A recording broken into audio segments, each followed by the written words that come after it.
Welcome to All Gen Gamers, a podcast for people in video games of all generations. Starring Pete Dorr, Happy Console Gamer, Gamester81, and Jason Heine.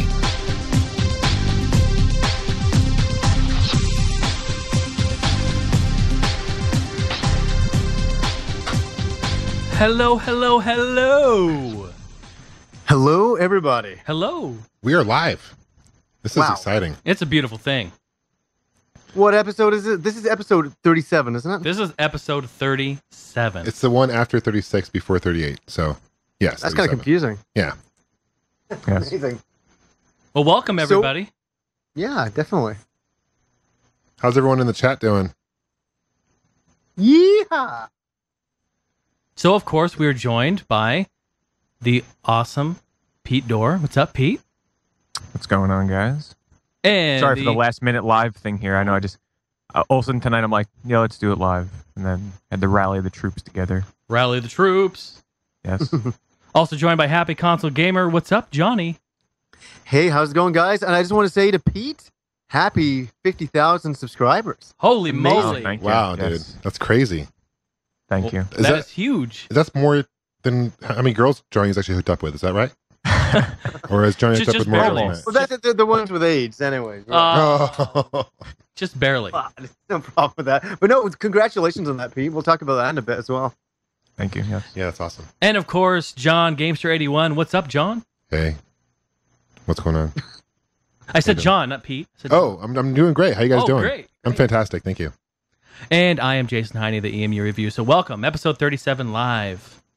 Love it. We are joined also by Taylor in Japan. Hi. What's up, Taylor?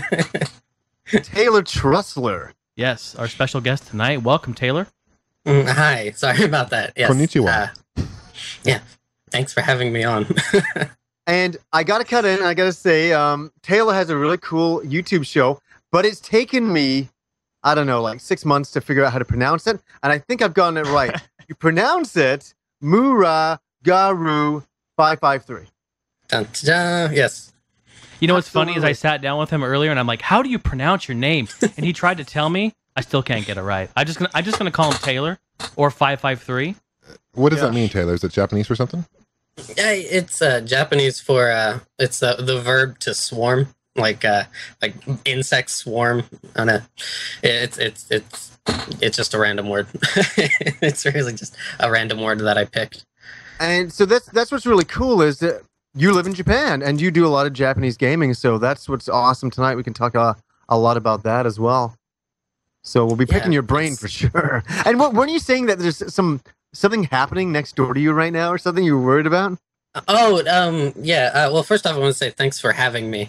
Yeah, I live very close to I live very close to an elementary school. So, and they're having a entrance ceremony that should be over soon. So you might hear some kids coming out going, yeah. So, yeah. That's very exciting. I would just assume that you took the laptop out and you're sitting next to all the kids on recess while we're recording. That'd be great. That's where Johnny finds his girls. This is the recess. The playground. They're he a goes to the little playground. too I old go for to the me. dog Thank you, parks, they're and in Johnny elementary goes to the school. playground.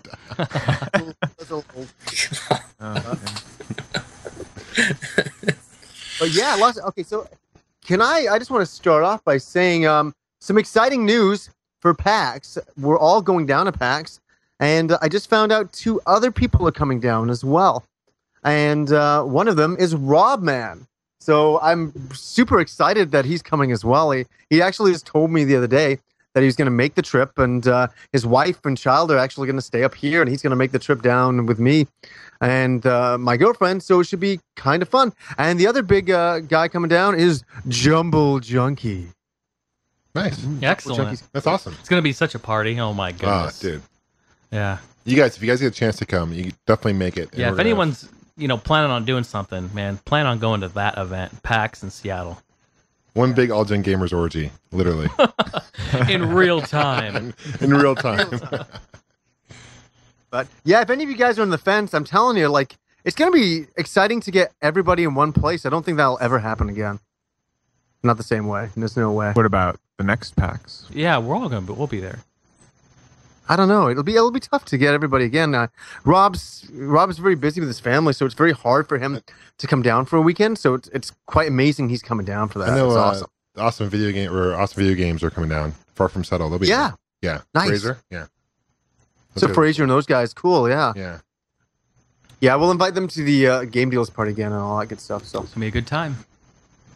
nice. Do we have a topic tonight or I think we're winging it. winging it? That's scary.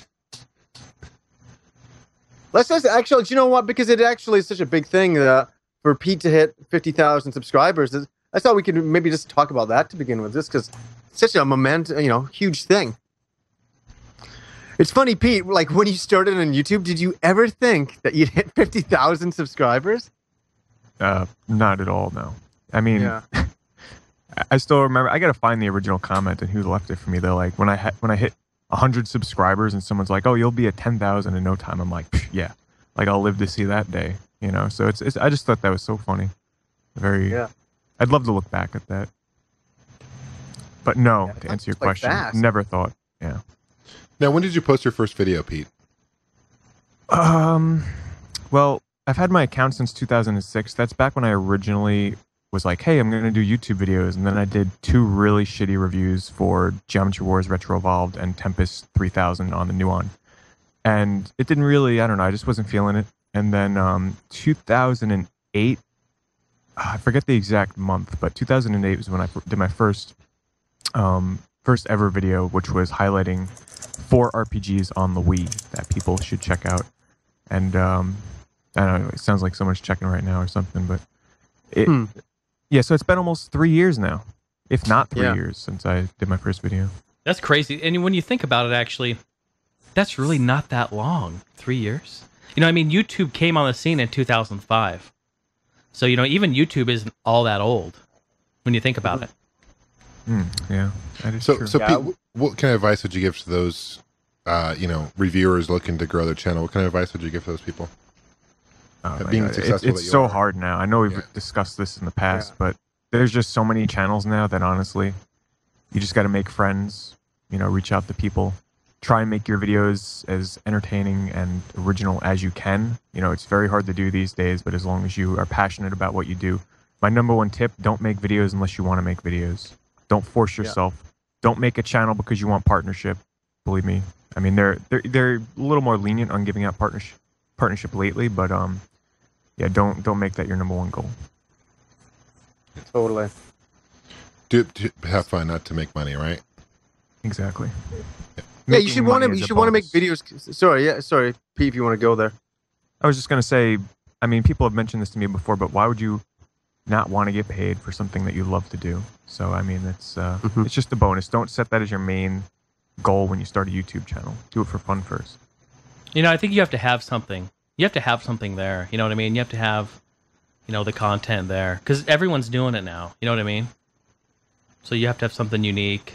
But then again, as long as you enjoy doing it and you love to do it, it's all for fun. And you kind of have to evolve too. I mean, I know I can speak on my behalf where my videos, I've seen my first or one to two videos I've ever made. It's hard for me to watch them because they're so unedited, and I used to say all the time. Well, we all did that, John. Oh, yeah, totally. We all did that, going because you don't expect people to watch it. You don't realize how many people, and then years later, it grows, and now I got to be careful. At least I know you guys are the same way, where people they're kind of nitpicky and they call you out if you miss something, a fact, or so you got to be careful and do your homework. So at least for me. Yeah. But no, so congratulations there, Pete. Just do videos because you like to do them, and just have fun with it. You should enjoy doing this thing. So for sure. Yeah. I mean, I've got, for people wondering, yes, I have stuff planned. I just got to decide exactly how I'm going to do it. Oh, in terms Pete, I got to say, because I know everybody wants to ask this question. Room tour. Why don't you bury this once and for all? Are you going to do a room tour or not? I don't care, but so many people do. You know what I mean? Eventually a new room tour will come. Here's the thing. I'm constantly getting new stuff and moving stuff around. My room has not been in the shape to do a video of it for like the past 2 years, honestly. So once I get that straightened up, because I have so much shit lately, I've just been trying to sell some stuff. Like I got to clean up around here, get that done. And I mean, Honestly, I'm not a big fan of doing a room tour video. Well, I know people really want it, but it's just, yeah, I'll have to do it. I don't know. You gotta hide the bodies under the bed or something. Yeah, I gotta hide the bodies under the bed. I have my reasons why I don't do room tours like every 3 months, you know. Oh, we know, Pete. We know. I know people reasons. really want them, but there are reasons. So That's so funny that everybody always asks you that. I always joke on any thread that I can to say that, but it's funny. Like you've already done one room tour. They kind of got the idea from that. I don't know. I mean, that's kind of outdated by now, and I can see why. But I'm just not the type of person to do a room tour video every few months. Like to me, that's just abusing the viewers. I don't know. As much as some of them would like it, I'm not gonna do that. Well, same thing with collection update videos. Like seriously, I'm not gonna repeat myself over and over. It's like, okay, here's this game that I mentioned 2 other times in the other collection videos. To me, it's maybe like once every 2 years, maybe I'll do a collection update video. Because if you watch the channel, then you'll know the other games I pick up in the meantime. I know you guys don't really do those style of videos like Johnny and Jason. And well, Jason, you do a lot of pickup stuff, and John, you do sometimes as well. But yeah, I just do the new game stuff episode once in a while. It's actually funny. The episode I'm going to put a new episode up tomorrow night, and I'll even mention on here is that it's basically all the games that I got from my P.O. box. So that might be kind of interesting to some people. It's been a long time coming. I've been actually meaning to do this for a long time. So I just finished editing it last night. And I actually had Rob over last night. He was capturing some footage for another episode we're working on. So, I do pick up videos. I got a new game stuff episode to do at one point. I get so much crap. I'm scared to do it. I know you get that way, Pete? You build up so much stuff and you're like, oh man, I got to do that one day, but I don't really want to tackle it because it's so much stuff. You feel kind of stupid, right? I know your stuff has been building up since what, Christmas time or some crazy? Before Christmas. I have all my Christmas presents, birthday presents that I bought for myself and bought from other people, and then there's stuff in the last couple of months. So it's gonna be like 5,000 parts. Well, since we're talking about channels, Taylor, why don't you tell us what kind of videos? I know you haven't been doing them very recently, but what kind of channel videos can people find on your channel? Okay, I actually put up 2 just a week ago. So I do kind of a vlog in a way, but I also do talk about different games. Some games that usually people don't play. Let's see, for example, like I would do like a Fire Emblem game. I kind of do like a lot of RPGs and stuff like that. So, and it's more impressions or like kind of how I feel about it. I don't really go too horribly in depth with it. I try to show the game. Like, for example, I did a Tactics Ogre video, as well as like Xenoblade or a game that just recently came out, Trails in the Sky. And I kind of like detail like what it's about and kind of just like the intro bits of it, so you can kind of get an understanding of it so you can hit the ground running. I just want to mention real quick, Xenoblade, by the way, is coming to Europe. Praise the Lord. Thank God. Yeah, but it's coming to Europe. Hope. Do we know if it's coming to the US? It doesn't matter. There's hope. And worst comes to worst, I freaking import a European Wii to play that shit. There is hope. I'm telling you, I can't wait. Yeah, I was actually like, I also do alongside the YouTube channel, which the reason why I hadn't been doing it was because I got really busy with work, and so I started doing streams on Justin TV under the same name, and I was doing Xenoblade. I've also done like The Last Story, and I also do games that maybe you can find on ROMs, but not necessarily in like North America or in Europe. Like, for example, Terranigma or Rudra no Hiho, or like The Treasures of Rudra and things like that. So, yeah. It's kind of interesting. Yeah, like let's give the audience like basically a preview of a couple of games that, you know, we might get. You know, The Last Story, we might get that as well. It's a possibility. But what do you think of Xenoblade and The Last Story? What would, you know, and just kind of maybe explain to people what Xenoblade is to Xenogears Xenosaga. We'll get that out of the way. We'll get that out of the way first. Just I think people who asked about the chat. All right, yeah. So yeah, they're both Wii RPGs, and Xenoblade is it was created by Monolith Soft, which also had done Xenosaga and series and Xenogears. And the reason why they called it Xenoblade was because Tetsuya Takahashi, the guy who like put all of this together, who like pours his heart and soul into it. They everybody in the company is like, okay, you know you're putting your heart and soul into it. Let's give it that Xeno prefix to kind of like honor Tetsuya Takahashi, and so that's why it has that. But there's no connection between Xenogears and Xenosaga, and a good way to think about it is the Yasunori Mitsuda, the art composer, the music composer who did Xenogears music as well as Xenosaga Episode 1. He only does one song in Xenoblade, and the reason why is that Takahashi did not want any sort of connection to develop with the gamers to think, oh, you know, this is kind of like the Xenogears, or oh, this is like Xenosaga Episode 1. So he wanted to cut that with the music right there. So instead he got Yoko Shimomura. She does a lot of music. I don't know if you know who Yoko Shimomura is. Is that a female? Yes, she'd done like Super Mario RPGs. Yeah, you know, I knew her. You said her name, and I'm like, I know who that is, but I didn't want to be like, no, that's not who that is, because I get confused with a lot of Japanese names. That's fine.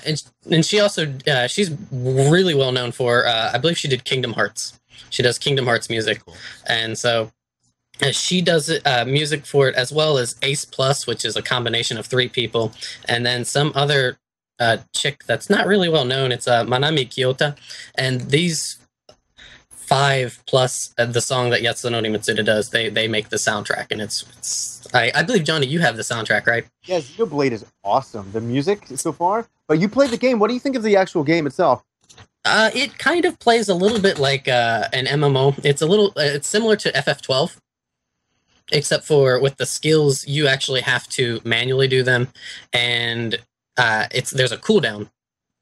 And so you can't you have to, for example, there's like backslashes where the attack, you're supposed to attack the enemy from behind, because if you try to attack them from the front, it really won't trigger anything or like weaken the defenses. So you have to attack them from the back. And there's also like side piercings and stuff where you have to like pierce them through the side.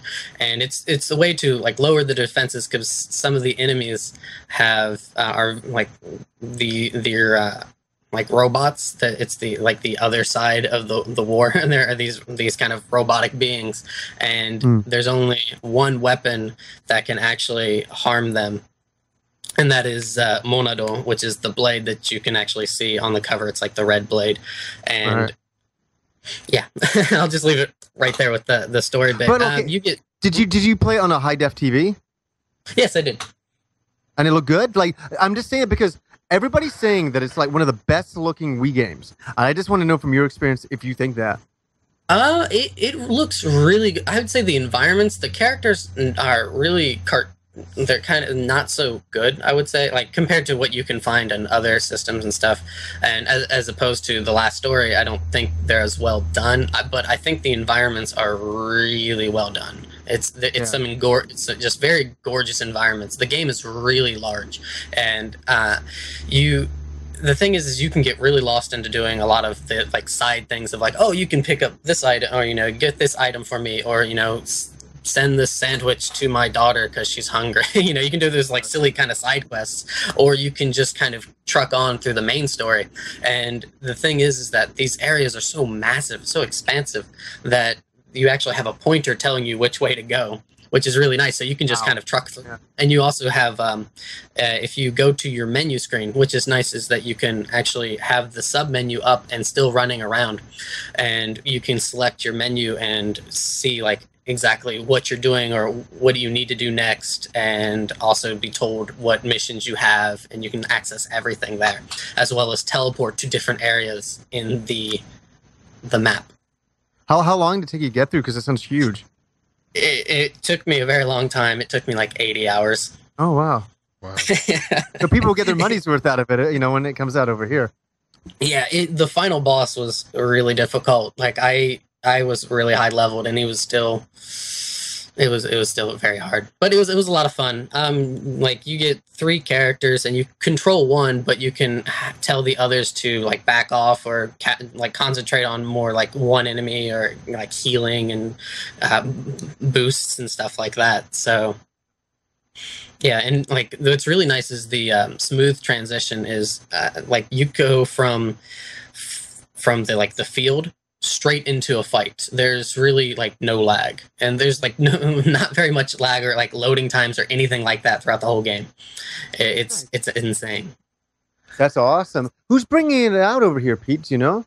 Oh, I don't know. Well, over here, that it's in Europe. I'm not even sure who's bringing it out over there. I just wanted to say though, I thought this woman's name sounded familiar because just like yesterday, the day before, I was watching some third birthday videos on YouTube, and I was like, "Damn, the music is pretty awesome in this game." And I looked it up, and yeah, she's the composer for the third birthday music, as well as she did some Parasite Eve.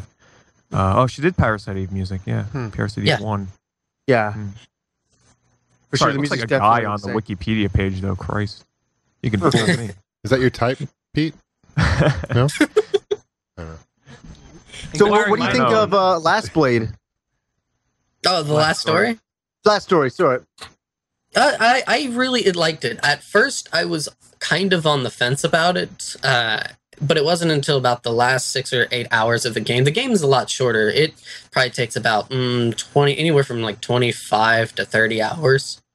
Mm-hmm. But it's the music is really, really well done. Nobuo Uematsu does a really good job with it, and the story, where since it's done with since Sakaguchi actually was hands-on with it, you can actually, if you've played a lot of the older Final Fantasy games, you can see some of the elements from those Final Fantasy games actually in the last story. Like what?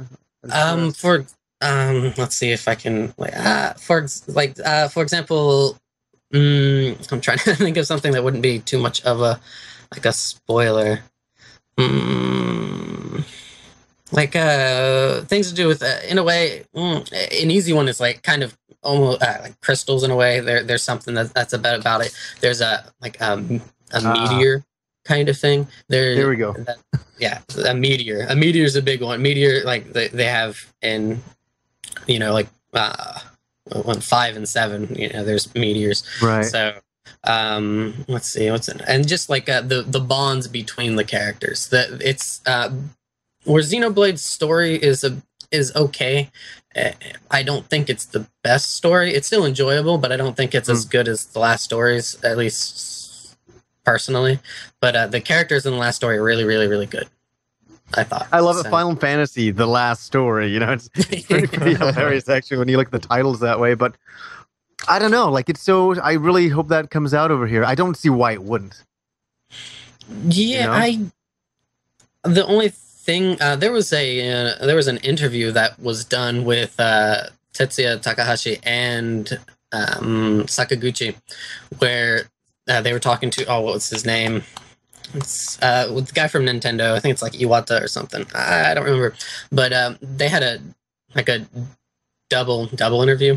They interviewed him at the same time, and they were discussing about how they have to change RPGs a bit because they're not commercially successful as much nowadays as opposed to how they were back in the Super Nintendo or the Super Famicom days, and even up into like the PS1 and whatnot. So yeah.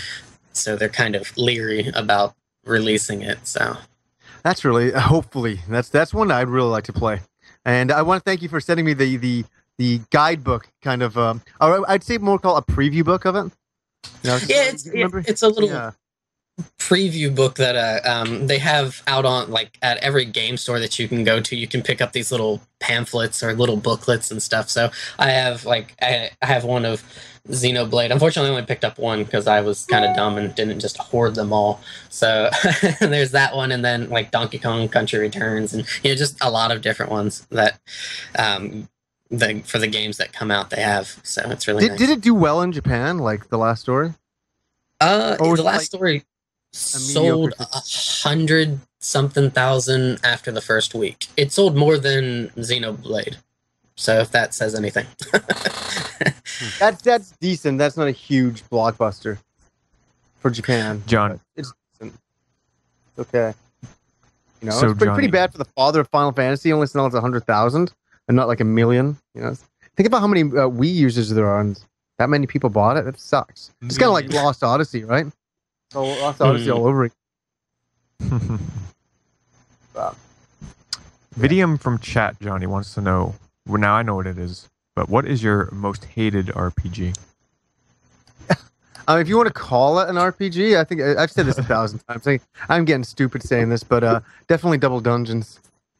Gotta be double dungeons. And you know what's really sick? I'm really I got a problem that I actually ordered off eBay the Japanese copy of Double Dungeons. Why? Like I don't even know why I did. I detest the game, but even the games I really hate, I have seen a like or something. You know, I'm like, ooh, cool. When it came, I'm like, wait, I don't like this game, but I just wanted to have it anyway. Well, at least you didn't double buy it.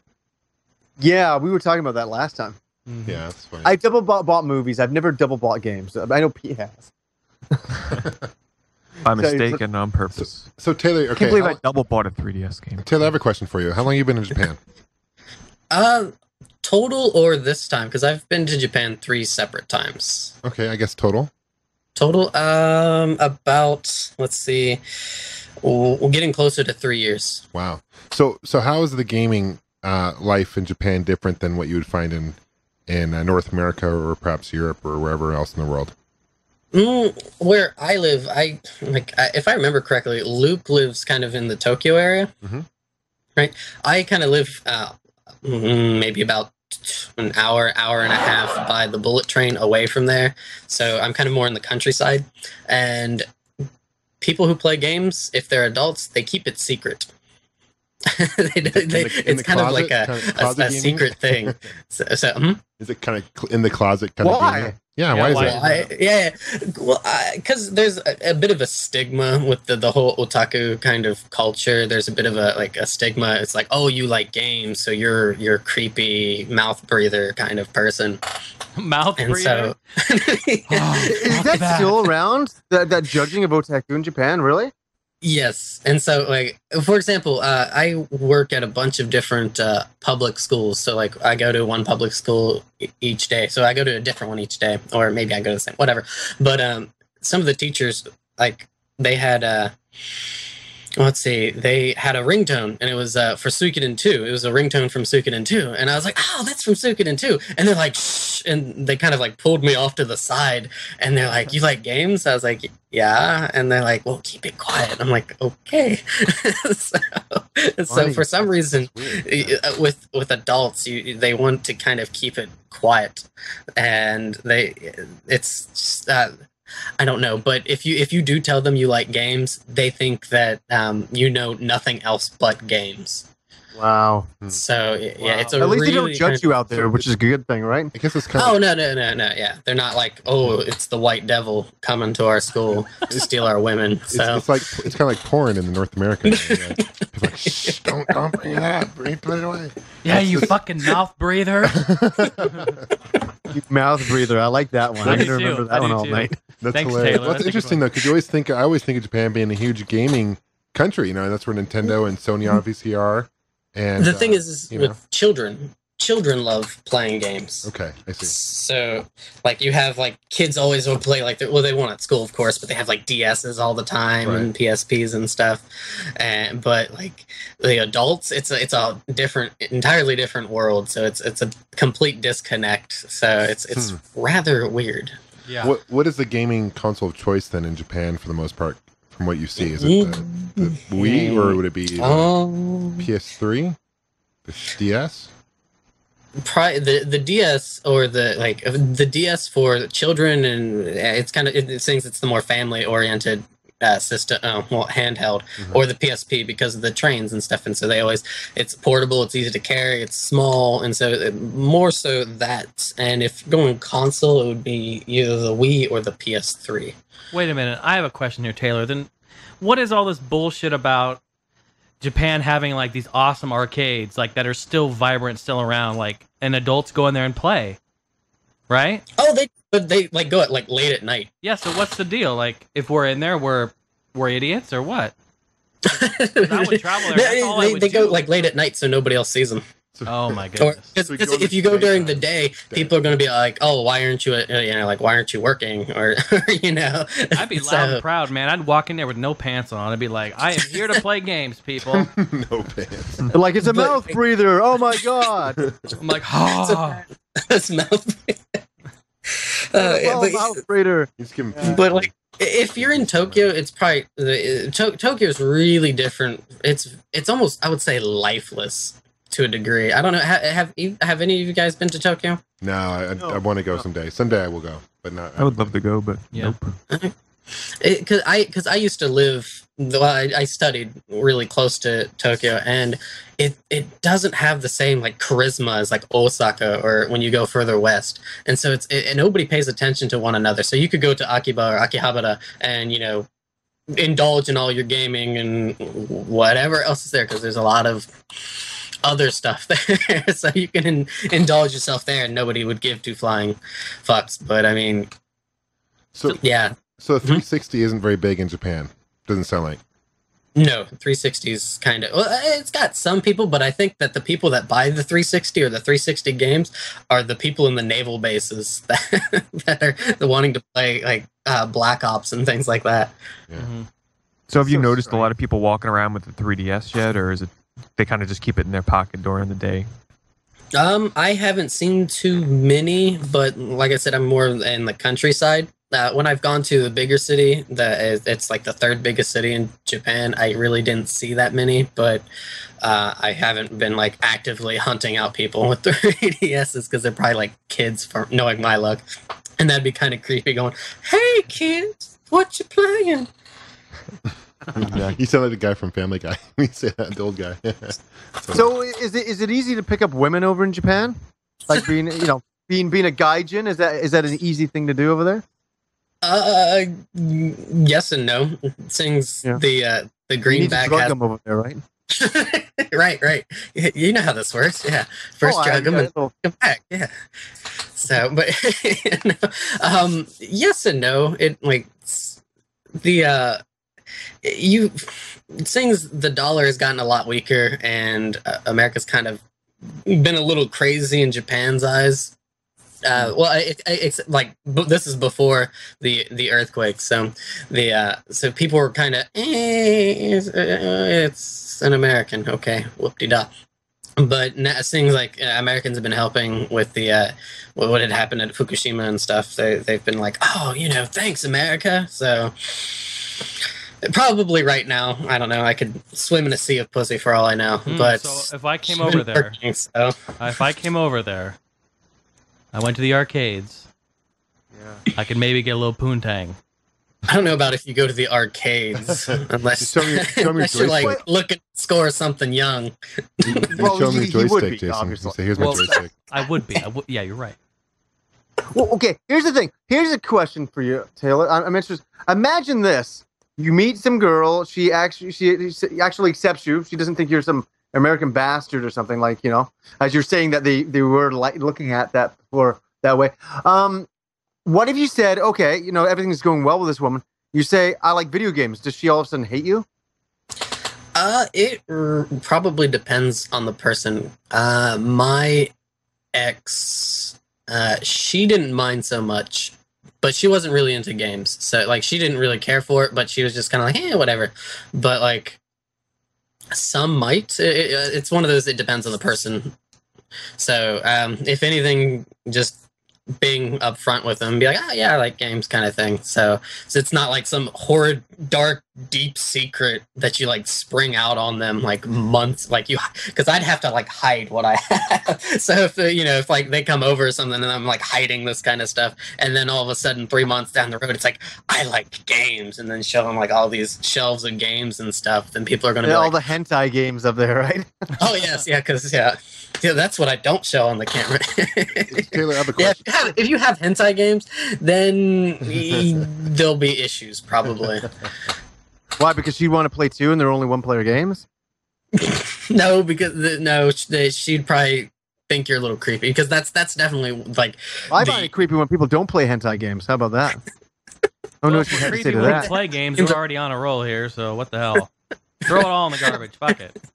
The hentai games are like the bread and butter of what is like the creepy otaku stigma, because It is too. yeah, It is. yeah, yeah. Like, It's do you so know? funny. Go for it, Taylor.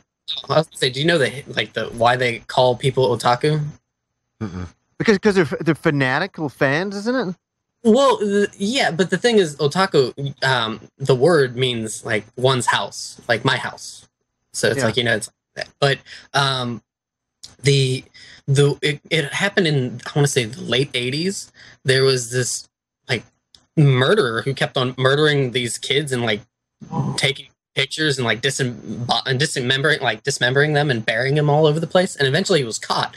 And when he was caught, they went into his house, and he had like all these like games and like hentai picture, like games and pictures and all this like stuff. And so that's where like the otaku came from, and that's why that has that creepy, not as much as it used to, but that's why it still kind of has some of that stigma to it. I remember that. I remember reading that a long time ago. So yeah, I forgot about that. That guy ruined it for everybody. All those guys who were playing those hentai games are like shaking their fists at him now. This is a normal hobby. Thanks for ruining it for me, axe murderer. Hello, Clarice. No. Jack. Oh my God. That's an interesting story. I'm sorry. Hey, Taylor, I just have a question. I mean, back you mentioned the earthquake. How was it, man? I mean, how far were you from all that stuff that happened, and how's Japan post-earthquake? I was really far from. Well, I was about 350 kilometers from it, so that's about like close to 200 miles. Oh, no, yeah, about, let's say 200 miles. I don't remember off the top of my head, but I did not feel anything. Like, I was actually at school when it happened, and I came downstairs and I checked my phone, and on my Twitter, a lot of people that I follow on Twitter that are like make music, like do you know? Anywho, they live in Tokyo, and they were like saying earthquake, earthquake, earthquake. I'm like, what the fuck, because there was an earthquake the day before, and so I started talking to some of the teachers, and they're like, we didn't feel any earthquake or any like other shocks or anything. So we turned on the news, and then that's when. Yeah, we had all that, but I haven't felt really any of the aftershocks. There was one earthquake that I felt, and that was about it. So it's really like it just life goes on. It's kind of, think of it as Katrina. When Katrina happened, things you're in Arizona, or you might be in New York, or Vancouver, or anywhere else. Life just goes on, but right, and that's just kind of how it is where I'm at. So how does the water taste out there right now? I don't like the tap water. Don't drink like, it. The tap water here isn't the greatest. It tastes. No, they were talking about contamination, right, of the water and stuff. No, that's still so far away from me. They found. So get your water from Mexico or something. Don't get it from here in Arizona. They actually found toxins in the milk here in Arizona from Japan. It's interesting, right? Yeah. So it's really like so far away that it's not. It's not even registering to me, and I mean, you see it on the news and stuff, but that's really about it for me. So, wow. Our thoughts and prayers are with Japan, man. It's a hard thing, So, definitely, for sure. Like, I actually have a lot of friends in that area, but thankfully, I've heard back from them all and stuff. So it's just a really just kind of apprehensive or very tense time, and it's still tense because of what's still going on. And I've heard the news over in the States has been like blowing it almost out of proportion, saying, "Oh, we can get radiation in America," and yeah. Well, what else? Yeah. With the freaking that kind of news is big news. They love that kind of news, right? Yeah, it's ridiculous. Just to blow it up into something else. But did you guys hear this story today? This is the funniest thing I did. Well, it's not funny, but it's just unbelievable in the sense that some dog was on a house for 3 weeks in the middle of the ocean from Japan. What? He was alive for 3 weeks in a fucking house. That's my dog, floating in the ocean. It's your my dog. You train that dog. My dog pound, Yeah. Resilient. Shit. If there's some ladies and the around, dog maybe was we can pick this shit up. healthy. He was having a good time. John's like, I trained this bitch. I did. I was gonna say that's one of John's dogs fighting. Yeah. I know. Trying to Woof, put back to the motherfucker, dog woof. park to meet John again. But yeah, I just couldn't believe that story. Like, it's so funny that a dog was able to survive for 3 weeks with no food, living on a house in the middle of the ocean from Japan. They just saw this house in the middle of the ocean, and they see this dog on there. They're like, "Are we really seeing this?" Well, And there's video online, so go check it out. I think You know? the All Gen Gamers well actually helped out a little bit. Swam over there. Yeah, Yeah, I'm got sure underneath the house, picked it up, a little bit, helped it float. What a crazy story. That's just, Right on. So- Well, that's cool. Well, it's interesting. I'm glad you were far away, Taylor. That didn't really affect you much. That's awesome. But Yeah, thank you. Yeah, and like thoughts, prayers, and everything. Really appreciate it because they need the pick me up and the just the warm wishes as much as possible just to keep a good, healthy mental state as definitely best as possible. So. Absolutely. And I'm assuming you speak fluent Japanese. I wouldn't say fluent. I'm always still studying. Please speak something to me, Taylor. Speak it to me. Say Peter Door, stick it in my pooper in Japanese. Yeah, that'd be awesome. Come on. You might turn Come on. Why? Because it'll be funny. Why? And do it in a girl's voice. That'd be even funnier. You might turn Pete on it. Here first, okay, let me listen to Johnny. think. Listen to the way Johnny. Because the thing is like I know. Okay, Johnny, You say it in English first. You say it in English the way you do it first. Okay. Peter Door, stick it in my pooper. Just like that. all right. Okay, let's see. I'm trying to think of a good voice here. God damn it. It's hard to think of. You put me on the spot. It's going, just do it. Come on, just high pitched voice it. Come on. Let's see. Oh, we got someone there writing it for you in Japanese in the chat room. Yeah. Well, yeah, because that's kind of wrong. But Pito-kun, uncle no irete kudasai ne. Dude, that turned me on right there. Yeah. See, That was awesome. I'm trying I to love get that. over there and see what those women are like over there. A lot of them don't like that. What do you mean? In the Well, they don't like it in the pooper. They haven't met Jay What? Heine yet. Yeah. They don't call him Jay Heine for a They reason. haven't right? met the Jay Mr. Heine yet. Yeah. They need to say hi to Canada. That's what they gotta say hi to. Oh, That's hilarious. Nice job, Well, that's Taylor. what we Nice do in job. Canada. Come on. Hey? Canadian custom. Have some back bacon, put on a plaid, shirt or something, live in an igloo somewhere, and and we'll take it naturally from You there. had Canadian bacon all day, right? And, All day, and ketchup chips and Smarties. We love. yeah, Mm. and syrup. Right on. But Taylor, what games are you looking forward to? Like, what's the latest, greatest game coming out of Japan right now? Latest, greatest game coming out of Japan. Actually, like the thing I'm looking forward to is it comes out on the 28th, and it's called I want to say it's like Final Promise Story. It's for the PSP. Another PSP game, right? Yeah. Yeah. It's it's a Sega game, and honestly, there hasn't been. I haven't like seen too much about it. I like when it comes to new games, I see the title and maybe see a picture and go, okay, and that's all I touch because I don't want to hype myself or get some sort of impressions. I try to keep it as bare bones as possible. So that Pandora's Tower, which is a Wii game that like it has a teaser, not even a teaser trailer, like a teaser website. Mm-hmm. Like I don't know if it really doesn't say anything to like. There's a line to it, and there's some chick, and that's about it. What about that? What about that? What's it called? Nino Kuni? Oh, God. Nino Kuni. Yeah, that came out. No, That came out the in December. PS3 version of that. Oh yeah, that. When's that I out? totally. Yeah, I don't know. I totally forgot about that, to be honest. Game looks amazing. The graphics. Yeah, I honestly, that's I don't think that's amazing. coming out here.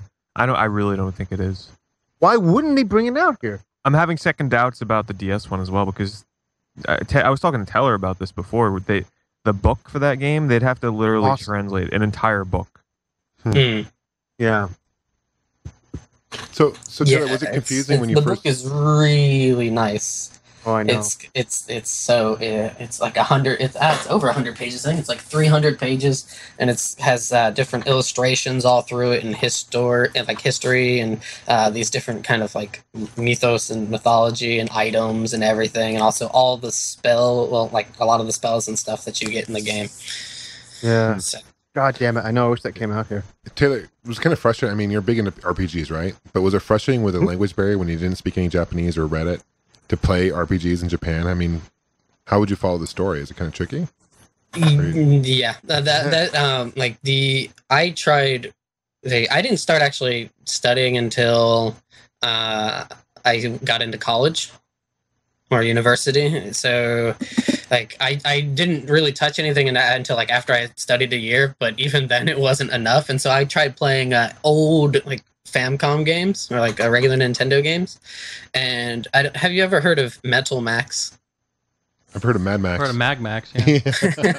Yeah. Well, it's Metal Max is kind of like the same kind of setting as the Mad Max movie. So it's a post-apocalyptic, and you are a bounty hunter, and you're just going after bounties and that kind of thing. And I tried playing it, and actually there's a PS2 game that came out in the States. It's Metal Saga. Yeah, I remember that. Yeah. It wasn't it like you had bears and stuff in your party, and you had tanks or something. Yeah. So I mean, Yeah. and so it's not it's not a part of the story, but it's in the same series. And I tried playing it and I couldn't understand any of it. I was just I would sit there with like a dictionary going through like every word trying to figure it out, because there was like no kanji. So you have to read like these just the hiragana, and I'm like, what in the fuck is the sentence supposed to be? So I'd be sitting there staring at like the same page, like the same screen for like an hour and a half going, I have no idea what I'm supposed to do. Yeah. Yeah. And it drove me up the wall. And so, like, I gave up. I gave up. I was like, okay, screw this. And I played things like Mario and stuff like that. It's like, I don't need to read this crap, or this crap's like really easy. And I finally came back to it, and I tried playing for the very first time Ys. And like it was difficult to where it challenged me, but it was easy enough for me to understand. And so like it was a happy medium to where I finally was able to like learn, like be able to like get through the game and understand the story, and know what to do, and not just kind of jerking myself around going, oh, I should just talk to everybody and then just go to the next town and pray. So what's it like for you now? Is that when you play an RPG, obviously it's so text heavy, is it you just read through it and you're so fluent in it now, right? It's just no problem for you. Well, yeah, I read through it. Sometimes I get into the habit. You do this in English too, where you read it, but you don't read it. You just kind of, yeah, I know what I'm doing. And then go, fuck. And so I'll have to like go back and like talk or look through different things. But yeah, like for the last story, I was actually. For the very first time I was playing it, I was actually like simultaneously translating it for people who were watching on my stream. And I also do that sometimes for some of the other games and stuff if I'm not feeling lazy. So. Okay, so since we're talking about RPGs, can I just give you Jason Heine's RPG update? How many more days, Jason? All right, it's been official. Yesterday, I got an email. After 2 weeks of order, it says that my order is being processed. I'm still thinking 45 days. Mine's in the mail on its way over right now. And it said some crazy weird shit like no address change available anymore, like quote unquote. It was really weird. This is for Pure Solar, right? This is for Pure Solar, clarification, yeah. for those who don't know. It said I can't like talk to him. I can't change my address. I can't change anything. It's just thank you for my time or something it said. So, yeah, hopefully I get it in the next month or so. That has been your RPG update with Jason Heine. Trying to find my I want to thank Andrew Tate for sending me. He's ordered 2 copies and I bought one of the copies of him, and he's just put it in the mail for me, so next week for me. Yahoo! Excellent. I have Yeah. to check my Jesus. email. I think I ordered mine about the same time you did, Jason. So I have to check mine. But Yeah, I can't wait to get it. Check if it you out. get yours before me, I'm gonna be pissed. I'm gonna go over here and break in. Yeah, I hope you do come over here because I'm going to be over here. You know how I'll be. I'll have your dogs Pants down. pants down. I'll have them on leashed up to my wiener. Your wiener dog. Wiener dog. But I I'm will just let looking you know forward if to I being get able it. to talk to you all about Pure Solar. That way we Yeah, can that'd be discuss the game more in depth. I have to get back to it too. Mm-hmm. It's just a lot of, it's, you know, it's a little still imbalanced, I feel, at times where you make it to a new dungeon and the enemies are so freaking overpowered that you're forced to grind, which I don't mind, but it kind of puts a halt on the game sometimes where if you don't feel like grinding, it's like, okay, shut the game off. And, you know, sometimes I just forget to go back to it. But it's a game I want to finish. It's actually really good. It's funny for me. I'm going to open it up and play it, but I'm actually more buying it for a collectible piece. You know, I'm not going, oh my God, I must play Pure Solar. The So you greatest didn't game get ever. the epic, unbelievable limited edition first print? Yes, I know. I'm going to hear that. I'm never going to hear the end of this. I'm fine. I'm doing okay. You could always buy one on eBay. I'm sure they're not as expensive anymore. I'm not spending $500 on that. I think they're down to like 150, 200. No, I spend money on something. Well, I'm not saying that it's not worth it, but I could spend my money on other things that would be more important to me, like signatures. I'm into signatures lately. I can help you find some new signed stuff. Actually, there's a Dead Space collector's edition that's signed by like the development team. If you'd like, I'm more into Japanese signatures. Like, I'm really upset. There was a Yu Suzuki Outrun poster signed by him, and it was like a limited poster. Like Recently, there was a whole bunch of stuff that was posted by Sega themselves, and It was I had for to Japan, pass. There was right? a lot of great stuff. Yeah, it was for charity in Japan. I had to pass on a lot of great stuff I would have liked because they were charity auctions and people were paying obscene amounts. Okay, There was a Valkyria Chronicles, which is a great PS3 game, strategy RPG. There was a Valkyria Chronicles panel, like artboard or something, like just a picture, like a hardboard poster that was apparently official. Sold for $2,000. Wow. Yeah. Totally not worth it. Like, completely overpriced. Don't you have to be careful getting autographs online just to make sure they're legit? I mean, I guess if they're coming from for sure, Sega, that was from Sega, so anything Yeah. from Sega would be legit. But especially for me getting the Dragon Quest signature, that was all official. I actually had photographs of the person in line and all that stuff. So, and I also had a second person's photographs verifying it in a way. So I could tell that the signature was legit, and it was from that day. And also, I also got the T-shirt with it, and the T-shirt was only handed out at that event. So that made it official to me. But yeah, you're right. Any asshole can get a pen and go, "Yu Suzuki," and put it up in eBay and get $300 for it. It's kind of scary. Looks like I know what to do now. Thanks, Johnny. Yeah. Asshole. There you go. Great What an asshole. Japan. Actually, I got Taylor. I got him working on a little something for me, perhaps. Remember? So I'm gonna try to get something, get a signature from Japan on something I really want, and I don't know if it's possible. We're gonna maybe possibly look into it. That would be amazing. I'm gonna spend a lot of money on it too. Hey, Taylor, I know you mentioned you're like an hour or so from Luke. Have you guys met up yet, or No. no? No, I only have ever sent him maybe like one message, but I never got anything back. So I was like, he's probably busy with stuff, and I'm always busy with either working or doing something on the weekend. Maybe working, but so I maybe go to Tokyo.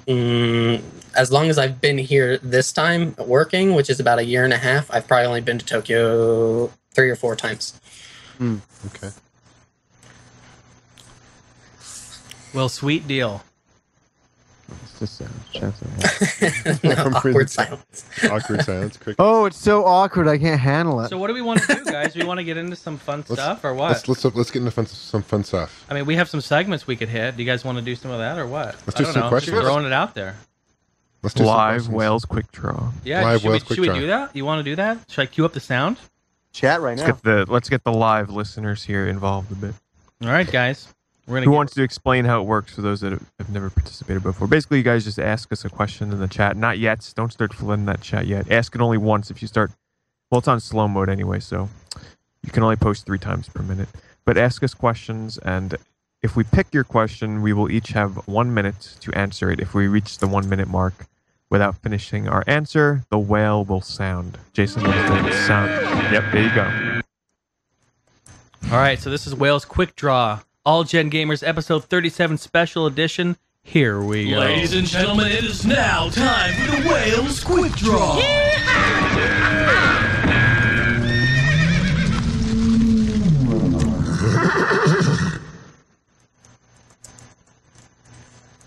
Oh, wow. Watch that chat room go. Oh Even my in god. slow-mo, it's blowing up. Oh my goodness. I can't grab one. Holy shit, you guys. The Black Dragonfly 1 asks, what is your favorite GameCube game? Oh, Jason, go. Nice. Oh shit, you guys. Well, I don't know about my favorite, but I really love F-Zero GX, man. I really do. We were listening to the soundtrack earlier. I really love that game. God, there's so many good ones. I'm gonna go with that. John, on to you, buddy. Probably I don't know. It's a good one. Good choice, Jason. Probably the Sega compilation that they came out with American in Time, Majora's Mask, or what was the other ones that were on there? I think Link to the Past was no, Link to the Past wasn't on there. It was like Zelda 1 and Zelda 2 on there. So that was yeah. They didn't have Link to Waker. the Past, which is kind of lame, but that's my choice.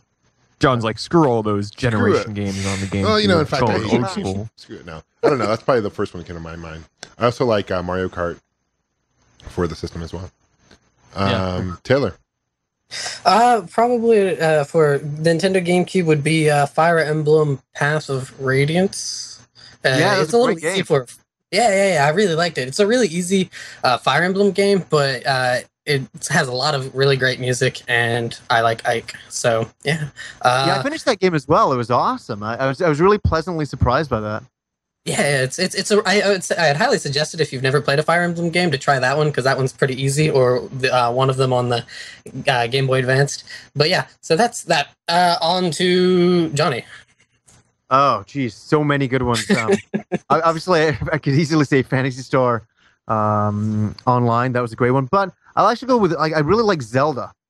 I really like Wind Waker. I really liked Mario Sunshine. That was a great game. So I'll just say that. Who hasn't answered? Pete. What's your answer? My answer would be Super Smash Bros. Melee, hands down. Put the most time into that game by far on the GameCube. But if I had to pick a follow-up, just to kind of give some love to it, I really like Luigi's Mansion. So Yeah, that was a little great love game Luigi. too. Yeah. That was a launch. Great, Was that a great launch launch title? game. Yes. Yeah, it's a good game. All right, I All got right. one here. All right. 3DS Gamer 96 asked, what retro handheld console should he start collecting for? Would be the best one. What was that question? What handheld console should he start collecting for? What would be the best Retro. one? Retro console. handheld? Yeah, retro handheld. Um, I would have to go with, I would say, Game Boy Advance. Personally. Yeah. There's a huge library of games. They're still relatively cheap, even though a lot of them kind of still are a bit pricey. But they have the Game Boy Advance. They have the Micro. They have the SP. There's a whole different varieties of versions you can get. But the library is immense. The games are incredible. And I just think it's an all-around... I think it's just one of the perfect handhelds out there in my book. So you can also get the adapter to play on the GameCube. Yep. And they still sell them for now anyway at GameStop. I think they're stopping selling them at GameStop used soon. Yeah, true. But you can still pick up the adapter for like $20 Yeah. to plug in your GameCube and away you go. So great one there. John, what about you? The Advance is a good system. I'd probably go with the old school Game Boy. Just because, again, there's a ton of games. You got great games. You got the Pokemon games there. Tetris is great. You got a whole bunch of Zelda games for it. Also, you can play on your Super Nintendo with the Super Game Boy, which is cool. So that would be my choice, just because nostalgic reasons. I remember playing that, and I was playing it this week quite a bit. Just had to whip it out. So that's mine. How about Johnny? To you? I'm gonna say this is gonna be funny. It's not retro, obviously, but I'm gonna say. Well, I guess this is a message. I would actually say the Game Boy. No. I'd say the DS, and only because it plays a lot of retro style games. And to say it that way, like for role-playing games and things like that, the system rocks. I love the DS. You know, it's one of my favorite systems right now. You know, so what would you say, Taylor? Sorry, I didn't catch the question. Retro handheld Nintendo? No, just any retro handheld. Just okay. I would say I'd probably actually go with John on this one with the old brick for the regular Game Boy, because it had probably one of my favorite Zelda game, which is Link's Awakening. And I really enjoyed the Final Fantasy Legends and the Final Fantasy Adventure game that were on there, and yeah, I wasted lots of batteries and stuff on those games. So yeah, I love Adventure 2. It's such a fun game. Pete, your turn. Well, because everything under the sun has been mentioned already, I'll just say Game Boy Color, because that way, Game Boy Color, I guess, because that way you can kill two birds with one stone with the color games and the original Game Boy games. And honestly, let's see, I'm taking a quick look here at my Game Boy Color collection. I remember Mario Tennis being a really, really awesome game on Game Boy Color. Oh, really? Oh my God, who could forget the Devil game in terms of difficulty, Kirby's Tilt and Tumble, which is basically a big precursor to what I'm playing like right now with Super Monkey Ball 3D with the freaking tilt controls with that stuff and iPod games, iPod Touch. But man, that game was hard as hell. Did any of you guys play that? Mm-mm. Nope. Man. Devilish. Did we all answer it? I don't even know. You know, I'm going to throw a couple honorable mentions if I can. I'm going to say the Game & Watches are cool. If you ever like to collect the Game & Watches, old Nintendo Game & Watches are cool. Also, the Atari Lynx is a really fun system to collect for. I think there's a lot of underrated games for the Atari Lynx. Oh, I still need a Lynx. That's one system that I've been wanting for a while. But I won't settle for anything but a Lynx Model 2, because I think Lynx Model 1 is just...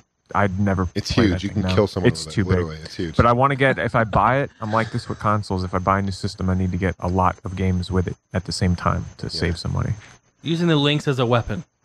Yeah. A man was beat to death earlier today with an Atari Lynx. Well, the one reason why I really want a Lynx now, too, is Super Fighter Team. The guys that created... not created, but they translated and localized and ported over... Beggar Prince and Legend of Wukong for the Sega Genesis. They did an original game for the Atari Lynx called Zaku, which is like a shoot 'em up that's being compared to treasure type shoot 'em up games, which actually looks amazing. So I really want a Lynx for that. Cool. Blast him the fuck out. I got a question. This is from Slithery Juggler. He wants to know what our favorite RPG game for the Super Nintendo is. I will start. I actually started off. I have two. If I could do that, I'm going to do Final Fantasy 2. Yeah. And then Super Mario RPG. Nice. All right, Pete? Oh, that's tough. I mean... There's a lot. I mean, there's a good one. You know, Chrono Trigger is obviously up there, but... I'd probably have to pick Chrono Trigger as my number one, followed closely... Even though I do not own... I don't actually own the Final Fantasy 2 cartridge on Super Nintendo. I've played it on like everything but the Super Nintendo. I know, as bad as that sounds. I'd probably follow it closely by Final Fantasy 2/4, and also followed closely by Mario RPG. Johnny. Final Fantasy 2, Final Fantasy 3 when it got released here, which was 6, Chrono Trigger, obviously. That's going to be my answer. Jason? Definitely Chrono Trigger for my number one, and Super Mario RPG for my number two. That's Chrono Trigger was the game that really changed, how I thought about RPGs. My play style changed. That was an epic game for me at that time. So definitely Chrono Trigger and Super Mario RPG. Also, can't not move on without mentioning Earthbound as well. I know somebody's mentioned it in the chat. I know. That's what I heard. It's like, yeah, I think he saw the same thing. Junior Mints. How about Soul Blazer? I still haven't beat Earthbound, but honestly, I think after I'm done finally beating it, which, hell, maybe I'll get back to that like real soon. You really need to do that, Pete. I do. Did you ever beat Earth? Yeah, you beat Earthbound, right? Yeah. Absolutely. I bought the box set the day it came out, and I rushed home, and it was like summertime. I played that game. I loved it. Fucking loved Earthbound. It's so good. I know I didn't say Earthbound. I know Mother Wee's going to start slapping me right now. It's going, Jesus Christ, Johnny, fuck you. I have a question for you, Johnny. That Taylor didn't get to answer. Oh, okay, go ahead. Taylor, sorry. Sorry, John. No, let's see. I'm not a big fan of Earthbound, so Mother Wii will be angry with me. You're really going to get slapped now. But let's see. Dragon Quest V, Lufia 2, Seiken Densetsu 3, which is like Secret. Nice. Terranigma. If you have the chance, play Terranigma. Amazing game. It plays similar to Seiken Densetsu, Secret of Mana 2. Let's see. And Fire Emblem. Not actually, like all three of the Fire Emblem games on this. I have too many. They're like children. You gotta love them all. Yeah. So yeah, sorry, it's not just one, but like those handful are definitely my favorites. You got a nice collection of Super Famicom games. I got to say, like, you posted some up on your Facebook page. I was looking at them. I'm like, wow. I'm really jealous of your collection. It's excellent. It's really excellent. Well, thank you. If anybody ever wants, they could always PM me and be like, "Hey, Taylor, pick this up" or something, and I will get it and ship it out as long as they help. You're in a world of pain saying that now. Yeah, because shipping is really expensive. Hey, Johnny, back to my question though, real quick. I know that picture of you with a cigarette that you look wasted in. Is that were you playing Final Fantasy 3 in the background? What game was that? I was playing the remake of Final Fantasy 1. Oh, Final Fantasy 1 on the PlayStation 1. Yeah. Oh, nice. Okay. Yeah, and I think I was on my 5th beer, and yeah, that's when I smoked. Just so everybody knows, I quit smoking 3 years ago. 1 more month to go, it'll be 3 years. But yeah, I was having a good night that night. He was on his 5th beer and 20th cigarette. Oh, I 20th. I think I was in my 25th. How many women at that night? Yeah. They're all sleeping. Glad I quit. I'm telling you. I don't miss it at all. All right, so we all answer who we're all good, right? Yep. Yeah. All right, who's yet to ask one? I have one if you don't mind hit me. it. Okay. This is from Green Toaster. He put it up a little bit ago. What's your favorite video game soundtrack?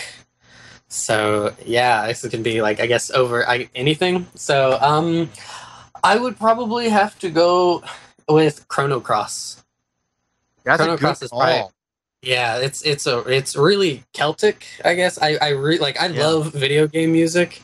So yeah, I have stupid I'd say that and Final Fantasy Tactics. You know, that's a really good one. That's a good time for video game music back then, eh? Yeah, it really was. So yeah, definitely I have to go with Chrono Cross. So Johnny. No, it's funny. We're kind of in that zone. Chrono Cross is excellent. Got to be the E's. Final Fantasy music. You know what? Even if a Final Fantasy game turns out to be not what we wanted, the music is always good. The music always lives on. Speaking of, so I just for me. What about you, Pete? I was going to say, speaking of Final Fantasy music real fast, I did go to Distant Worlds last week. Or not even, what was it? Friday I went. And that was awesome. Unfortunately, Johnny, it was real funny because like 6 or 7 of the songs that they played were Final Fantasy 11 and Final Fantasy 14 music. So there was so many moans from the crowd because it's like they were all expecting Final Fantasy 7 and like Final Fantasy 8 and 9 music, and all they got was 11 and 14 like almost the entire night. I'll get into it a little bit later on too because there's a little story behind that concert. But I think we've answered this before, and I don't even remember what the hell I said. I probably said like Final Fantasy 7 or something. But I'm gonna bring some light to 2 soundtracks that I've really been enjoying lately, and one of them is The Dark Spire. I absolutely love the soundtrack from The Dark Spire on the Nintendo DS. Hey, Pete. Yeah? I actually got The Dark Spire the other day. Finally, you did. Yeah, I actually, they wouldn't ship to the US. So actually, a guy, and I'm hoping that this person remembers to, I lost their fucking YouTube account information. If they can get back in touch with me, I want to thank them because it actually arrived. But I don't mind the game. We'll talk about this a bit later on. But music fucking is awesome. So yeah, the Dark Spire music is awesome, as well as the Etrian Odyssey series. I tell you, almost every song in that game is just freaking awesome. And Johnny, didn't you say that the composer? Yeah, that's been like 3 months, dude. The composer one? Entering Odyssey and Darkspire. We'll talk about it later. All right. Yeah. Isn't this quick draw? People are saying, isn't this quick draw? Okay. Okay, I'll ask a question here by Richard Pete Fan. Oh, I'm just losing it. Oh, he's losing it. Hold on. Favorite story in the video game? John answer the question? Oh no, I didn't. Yeah, I didn't answer the question. Neither did Jason. No. Oh, we both did. What the fuck? So quick, they're forgetting. well, we don't need to hear their answer. I know. You guys took all of our time. I think Pete took enough time for all of us. I think the podcast is over for sure. No, just real quick. I'm going to step out of the RPG realm. Actually, I'm going to go with. I was going to say Pong. No, I'm just joking. That's terrible. The game with no music. The game with no bloop bloop. I'm no. Actually, Super Mario Brothers. Just Super Mario Brothers for Nintendo.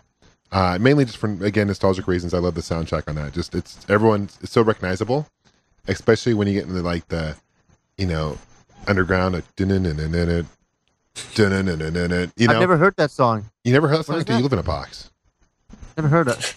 That is just really terrible at Mario. Yeah. No. I just I think it's a classic song. Everyone knows it. If you couldn't get to the second level. Couldn't do it. All right, so then my pick, it's kind of a tie between Donkey Kong Country. Donkey Kong Country 2 is even really good. We were listening to that earlier. But I'm probably going to have to pick Killer Cuts from Killer Instinct. Yeah. Nice. They released that in disc format with the game. And that was awesome. God, back in the day, it just, I couldn't believe it. It's a great soundtrack. Every song is great. Rare just made some incredible tunes for these games. Funny how they're both Rare games. But, so that's my pick. I'm going to go with Killer Cuts. Hey, did you get the CD back in the day, Jason? Did you walk in and get I remember walking into like a rental store and they just had a stack of them and you could just take one as a, like a demo CD. I pre-ordered the game. And I got the game at Target, believe it or not, on its release date, and it had the disc in it.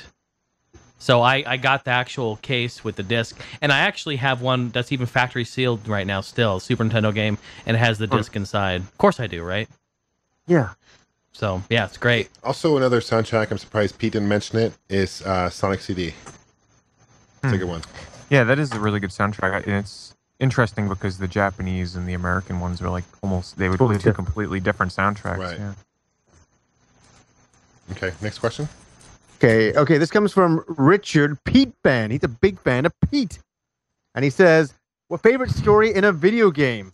And why don't we start off with you, Pete? Oh, Jesus. Favorite story in a video game? Answer Time now. to think of. Answer now. That's a really hard question. Okay, all right, here's my answer. Yeah. Final Fantasy 13. Take that, you goddamn 13 haters. I love the story in that game, okay? Love it. Mine is Final Fantasy 14. Best story ever. I joke. That's a tough one, isn't it? Best story in a video game? Final Fantasy games? That's my answer. That's tough. This is all RPG, isn't it? Jeez, this episode. Yeah, it's an RPG episode. Well, when you think about it, it's like, those are the games that have the best stories. Hands down. You're not going to find any stories in arcades type games or racers or action games per se. You know what I mean? Don't you knock my Halo. Shooters have a story. Yeah, Halo has a story. Yeah. I'm going to say Knights of the Old Republic. Nice, yeah. Good one. Jason? I don't even know. There's so many damn games. I got to say Chrono Trigger again. That game just changed my life. I started to grow pubic hair, guys. I'm going with that. Rob just messaged me and he has, oh my God. Yes, of course. Xenogears. That's a fantastic soundtrack. Soundtrack. Storyline. It's like so insanely over the top. You're trying to kill God. And the first time I played that game, I swear I didn't know what the hell was going on. I did not know what the story. I did not know anything. I'm just like, okay, I'm watching these guys talk, but I have no idea what the hell is going on. And I think that's the kind of game where you have to play through it 2 times. I mean, did you guys pick up on the story on that game the first time through? I didn't. Too much going on. This may sound stupid. I really read everything like 3 times when I was playing the game. And I kind of realized that the game was supposed to be over your head. I think me and Taylor were talking about Xenogears, the soundtrack. I keep saying the soundtrack. The storyline. About a week and a half ago, and I was like, "Did you quite get it the first time?" And it's confusing. It's meant to be. I don't think anybody plays it all the way through and is like, I understand everything. Nobody could. I think what helps. Oops, sorry, Johnny. Go for it. Please cut in. I was gonna say. I think what helps is reading up on the philosophical. I can't talk now. The philosophical. There we go. The philosophical views by like the philosophical views of like Nietzsche and what kind of influences the story in that, because that kind of helped because I was interested in Nietzsche and just different things like that. But yeah, I definitely had to play it through twice because like I didn't play it until college, so I kind of was I think a bit more old enough to get it a bit better than playing it when it first came out when I was like 13. If I played it when I was 13, I'd have been like, this is dumb, and then probably gone on to something else. There's a translated Perfect Works out there, which you can download the PDF file. If you go to any torrent site, you can just download that, and that is insanity. It is like reading a religious book.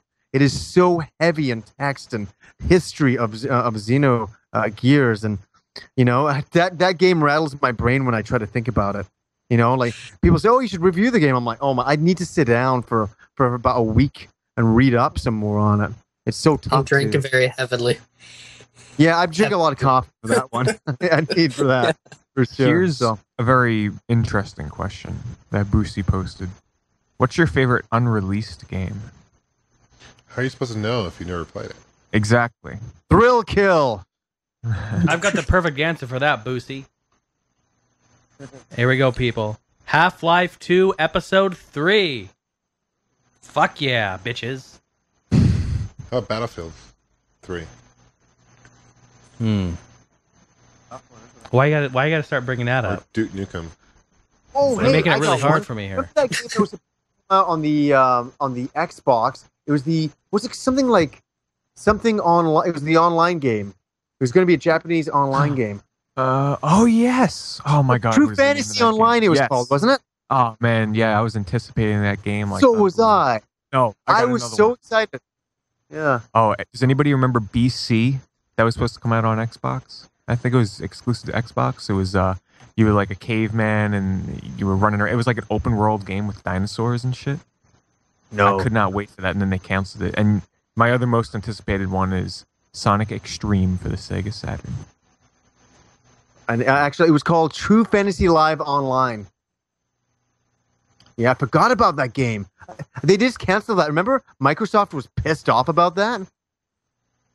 They were fucking pissed that they canceled it at the last minute. That was the reason why I wanted to stick with the Xbox. I'm like, this is gonna be great, and then boom, gone. Maids with Balloons 2, says Nate Great 32. Maids with Balloons 2. Yeah. Maids with Balloons RPG? No. The epic art. Ah, John, that's interesting. That's very interesting. Mega Man Universe. Yeah. Rob just posted that. Yeah, that got canceled, unfortunately. I'm not upset about Mega Man Universe getting canceled. I never liked the art style. I saw the trailer and I was like, what the fuck is that? And I'm not a hater. I want to like things. I'm like, I don't know what this is. I will never know what the hell that was supposed to be. They canceled it, so I don't think it was going a good direction. Right? Well, it turned to different hands, right? Yeah, it did. Yeah, I don't know. But it had a different director, though. Because, actually, hey, and Rob, man, it's so funny that the arm blaster I got you that's signed, that'll probably be worth something because that game's never going to come out now. That's so cool. I never thought about that before. That's awesome. What are we doing now? Are we done with the questions? I'm confused. I think that's a wrap up on Wales Quick Draw. We all answered, right? We all asked one? Yeah. All right, so who wants to go with the next segment? Who wants to do something? We love talk. How about we talk about games we've been playing recently? Oh, there you go. Okay. Yeah. John, Gamester81, what, and I repeat, what have you been playing lately? I've been playing the 3DS. I've been actually playing Super Street Fighter 4 3D quite a bit online, and it's fun. I'm getting my ass kicked a lot, though. People are getting really good at it, and I'm just not that good at a game, but I'm decent. Playing Pilot Wings for 3DS, and Ridge Racer I've been playing a little bit here and there, not as much as I probably should be. Still playing a lot of Donkey Kong Arcade. I picked up a game This game is interesting, guys, and I did some live streaming on my Justin TV channel earlier this week, so I think maybe some of you guys might know what I'm talking about, but it is called U-Star 2. I picked it up for the Kinect. Do you guys know anything about this game? No. No? It is movie karaoke, in a sense, okay? So it's also available on the PS3, and what it is there's 80 different movie scenes. Like, some of the scenes there's some from The Hangover, and there's some from Forrest Gump, name a few. All different, Casablanca, a whole bunch of classic movies, 80 different scenes. And you have to read these scenes and act out the scenes, and the Kinect films you, and it green screens you in the scene. And then the cool thing is you can actually share your video on your Facebook. You can share it with Twitter, okay? And it goes to this database where they have this huge tournament, like this huge ranking system for U-Star, and people rate and grade you. So you start off as like a struggling actor, and then you move on to like, right now I'm like an extra, but basically like people rate you and you get in the ranks, and they have like contests and shit. They give like away prizes and stuff for this. But have you guys haven't seen this? It's a really fun game. It's really fun. I've seen it in the stores, but I had no idea what the heck it was about. I watched your live stream of it the other day. You can play, there's scenes where you can do like, there's like a Cheech and Chong movie where you can be like two people at one time acting it out. You can read it verbatim, like what this. It's just like karaoke where the words scroll and you have to like read it. It will highlight and you read what you're reading. Or you can do like improv. You can just improv it, like ad lib the whole thing. But it's pretty fun. And I'm trying to think some other movies. I did the scene from The Hangover with like, and I put on my Facebook. You guys want to see it? But I did one with Mike Tyson. Remember that scene where he's like he punches the shit out of the guy? Remember? And there's another scene where he's talking about Blood Brothers, and that scene where in The Hangover. I did that scene too. It's pretty funny. So if you have a Kinect, definitely check this game out. It's really funny. I get a kick out of it. So that's been what I've been playing this week. Jason, how about you? I actually went back a couple days ago, and I decided to load up Steam on the computer, and I was playing some old school Day of Defeat, DoD. It's a first-person shooter. I've talked about this previously on one of the episodes, but I was kind of having a little game night with that. It's a original Half-Life engine mod, kind of like I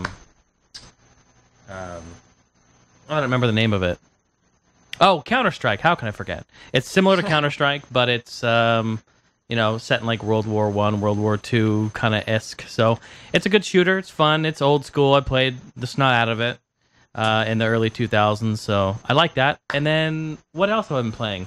Oh, John, I went and I downloaded the demo of that Ghostbusters Sanctum of Slime. I've been playing that too. Yeah. Yeah. That's a good game. It's a good game, and it's 4-player co-op. Mm-hmm. It's like a top-down.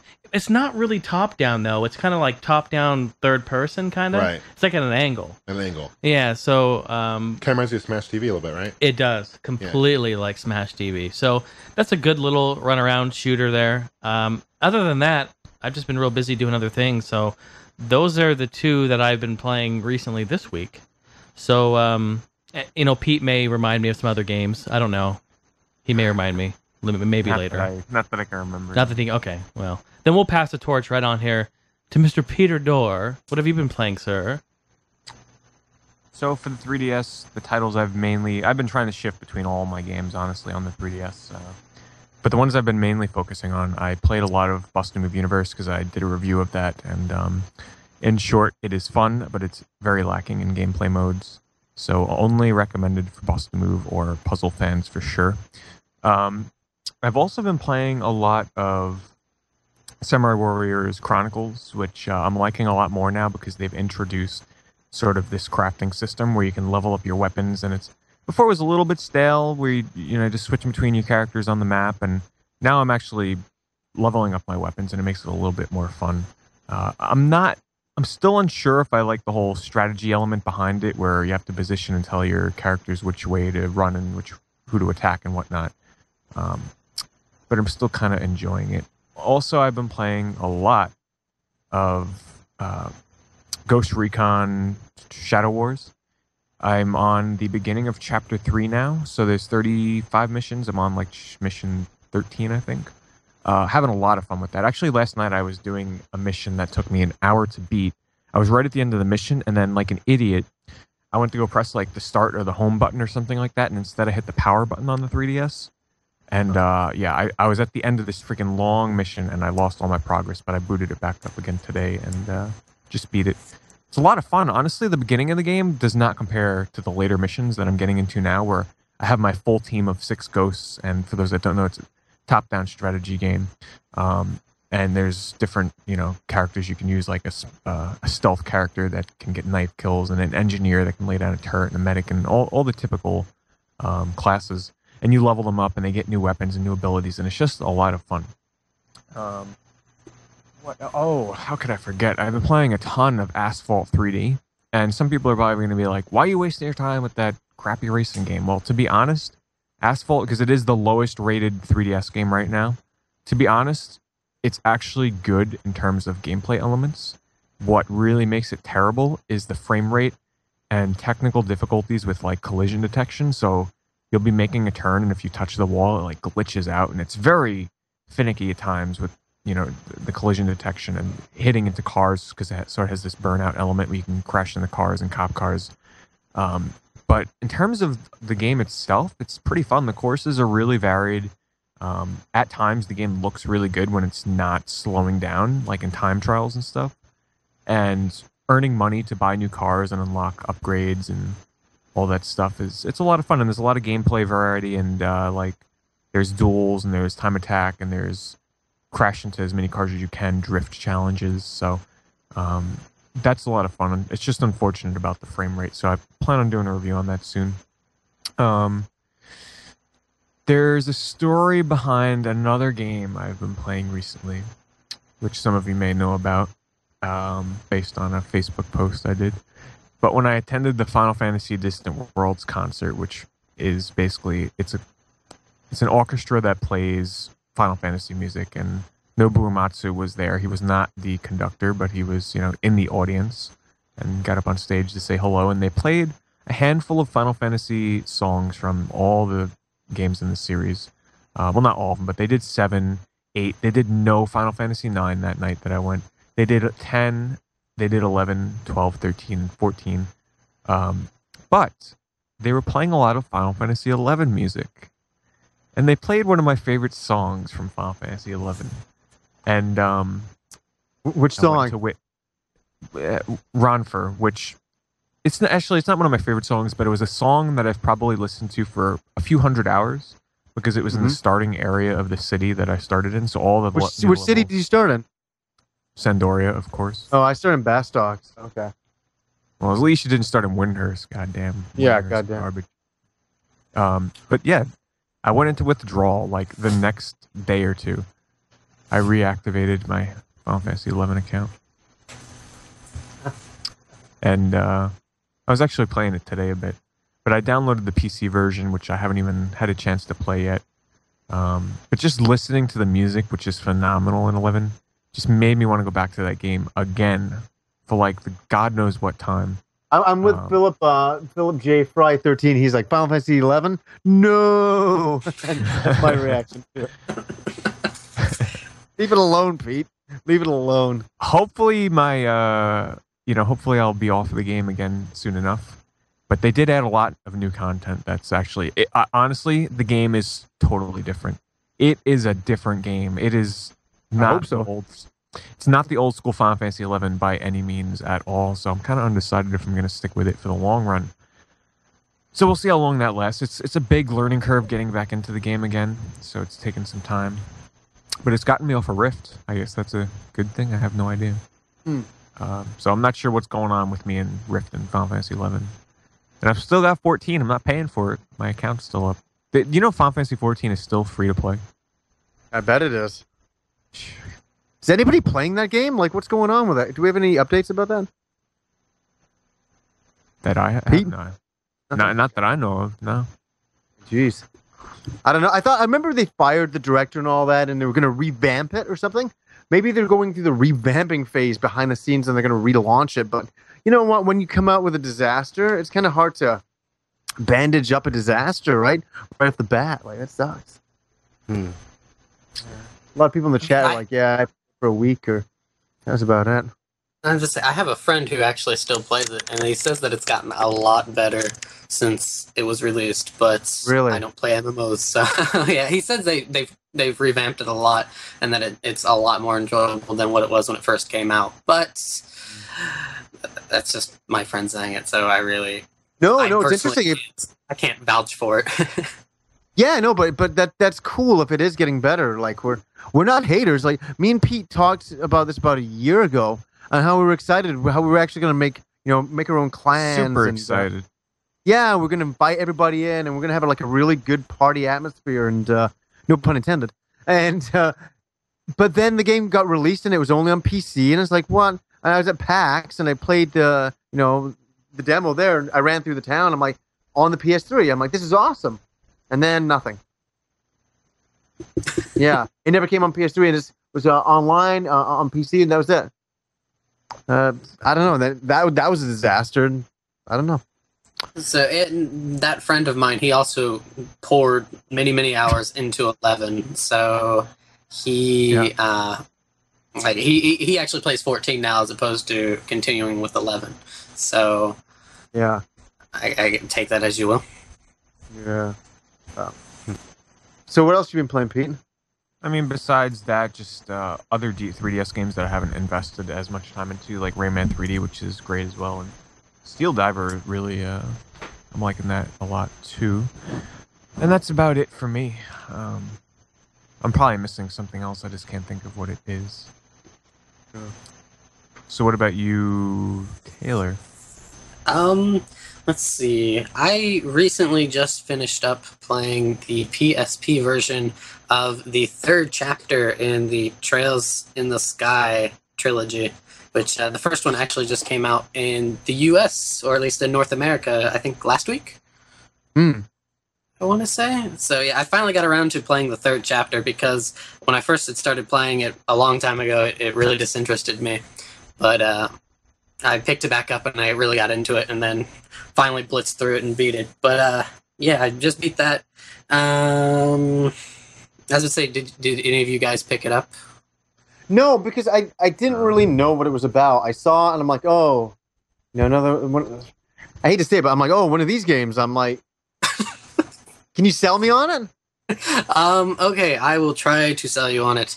Let's see. The first two games in the trilogy take place back to back. It's made by Falcom. Falcom makes it, so the music is really good. The characters are all really interesting in one way or another. The characters all have their own life and their own kind of voice. It's got a lot of random things you can do. You can do a lot of side things, so you don't have to necessarily go through the story. Even though I really enjoy the story, you don't have to go through the story. You can just kind of do make recipes or do side quests all the time, or just go around and kill things if you just want to. The battle systems are similar to Lunar, except for as opposed to how it was on a 2D plane with Lunar, and you would kind of move, and you wouldn't see it in this one in Trails in the Sky.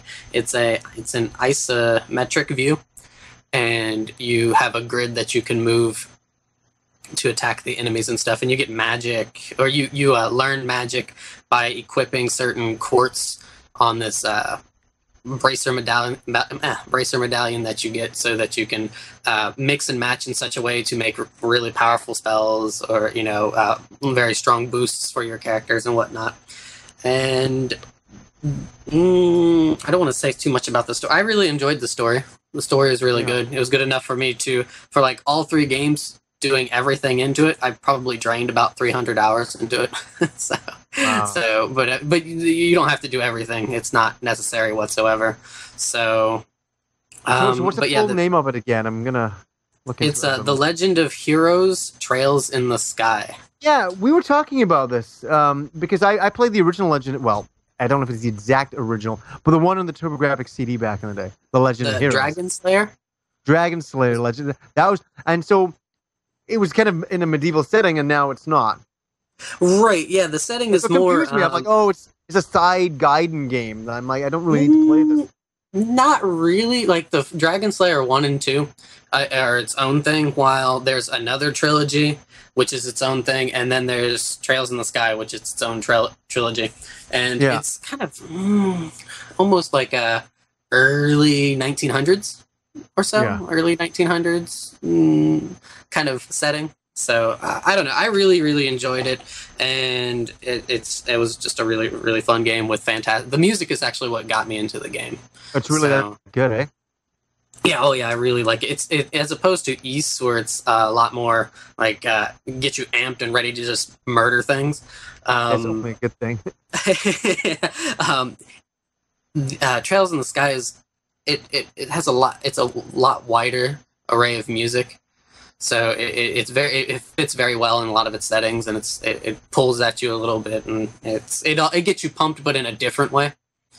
Yeah. So, but yeah, so I played that. I played another game which was called Nazo no Murasame Jo, which is the mystery of Murasame Castle. And it's like it was it was supposed to come out before The Legend of Zelda, but it didn't for some reason. I don't remember why. They postponed selling it until after Zelda had come out. And it's a similar game to Zelda, but instead of going around trying to find all these different puzzles and taking as long as you want, and it's really slow, this is like really, really fast paced and tons of shit being thrown at you, and you are on a timer to get through it, and it is brutally hard. Wait, I'm trying to understand this. You're saying this game was supposed to be released before the original Legend of Zelda? Yes. Like, we're talking on the Famicom? Yeah. But I'm trying to remember why. There was a reason why they didn't, and I don't remember exactly why, unfortunately. But it was supposed to be released, and this is kind of why this game got buried, because Zelda came out, and then this game came out after it, and nobody gave two flying fucks for it. They're just kind of like, yeah. So that's interesting. I will have to look that up. Yeah, I was gonna say I can send links or something. Please send me a link after the show. I'd love to see what this is all about. Oh, all right, yeah. It's hard. It's really, really hard. That's a part of gaming history that I've never heard about. That's so bizarre. Yeah, it's really So definitely, if you can get a ROM of it, or just to be able to try it, because it never made it out past Japan, I think. Let's see what else. I've been playing a little bit on the PlayStation Tier Ring Saga. Do any of you know that? Maybe not. Nope, I don't know that one either. No. Sorry. You're here to educate us. Yay, okay.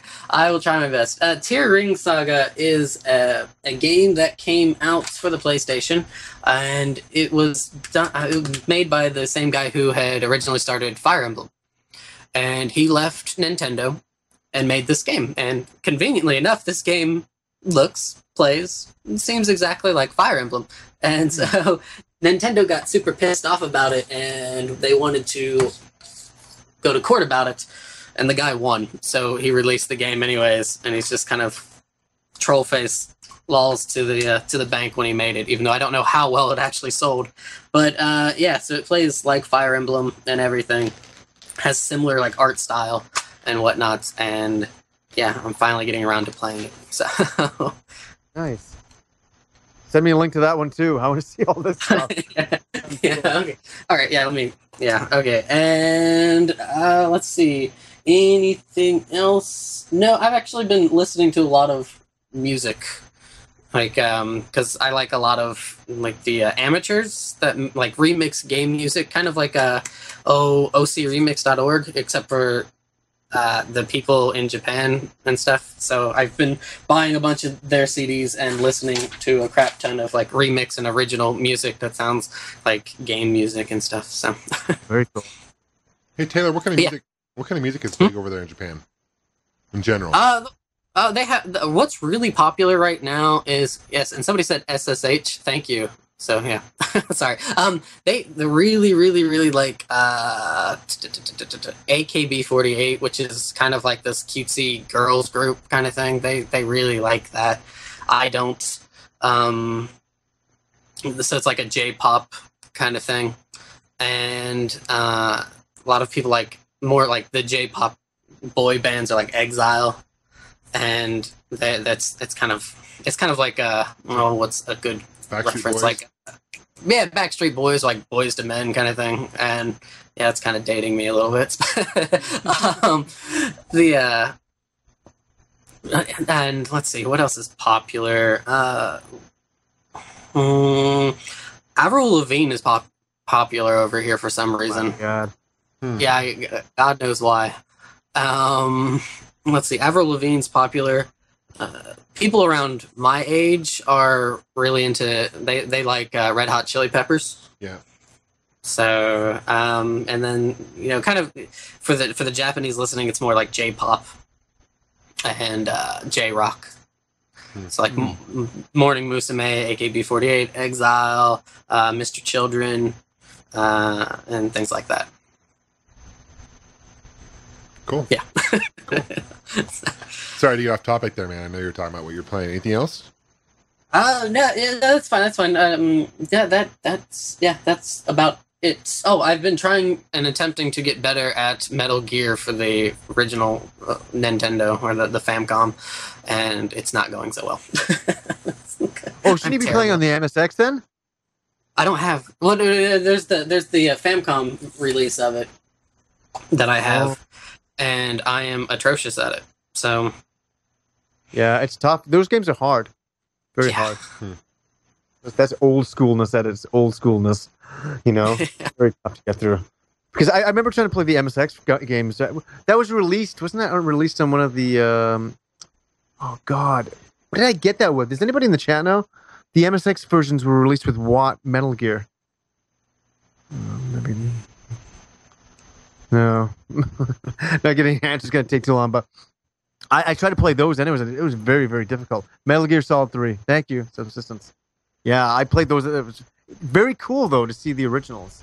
Very awesome to see the originals. Because it was first released on the MSX, right? Initially?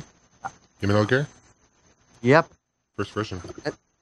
And then, and then they released it on the Famicom, right? And they changed it, like, on the original NES version was different. Very different than I need to do a review on my MSX. I have an MSX computer. I need to do a review on it. That's cool. That's a whole thing that, like, to get into that, it's a whole discussion to itself. But there's so for sure. It's like there's so many different versions of it. It's so many different brands make it. Casio, Sony made a ton of them. So yeah. Should we do some love talk? Well, maybe I should talk about games that I've been playing, you son of a bitch. I don't give a fuck what you've been playing. Oh. No, I don't give a fuck what you've been playing. You've been playing Pong over there? Oh. Jesus Christ. What, are you locked in the 1970s over there?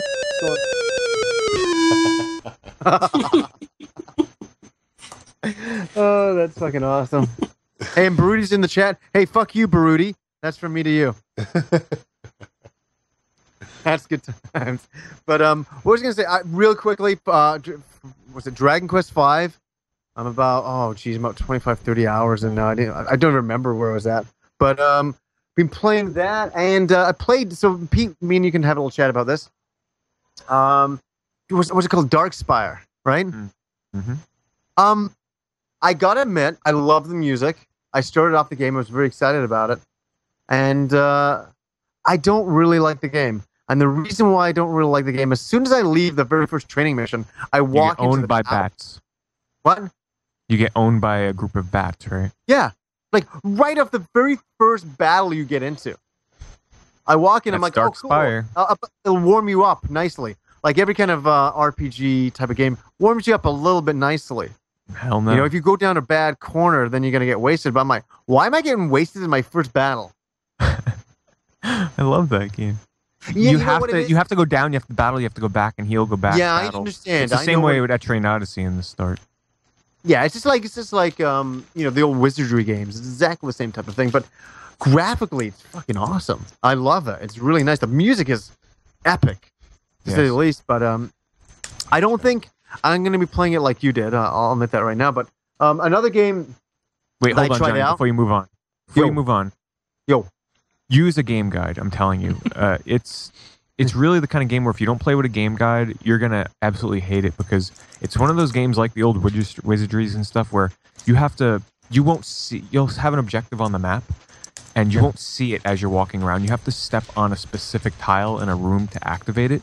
Oh my lord. Yeah, so you make sure you at least print out maps or something. And you might you might be like, all right, that's going to ruin the game, but no, honestly, when I first started playing the game without a map, it was a bit too much. And after I printed out maps, it made it so much more enjoyable. And I'm telling you, look up on GameFAQs like hints for building up a team, because to unlock the later builds, the later classes in the game, like samurai and stuff like that, you have to know what the hell you're doing to unlock them. So it's the kind of game where I would recommend using a guide for sure. It makes it a lot more enjoyable. For sure. The problem is, like, nowadays, like, anytime, there's so many games to play, and from my initial experiences with that, I don't think I'll be putting it in. But one game I did try out that we were talking about before, I picked it up, was Radiant Historia, and that game is excellent. Nice. That game is excellent.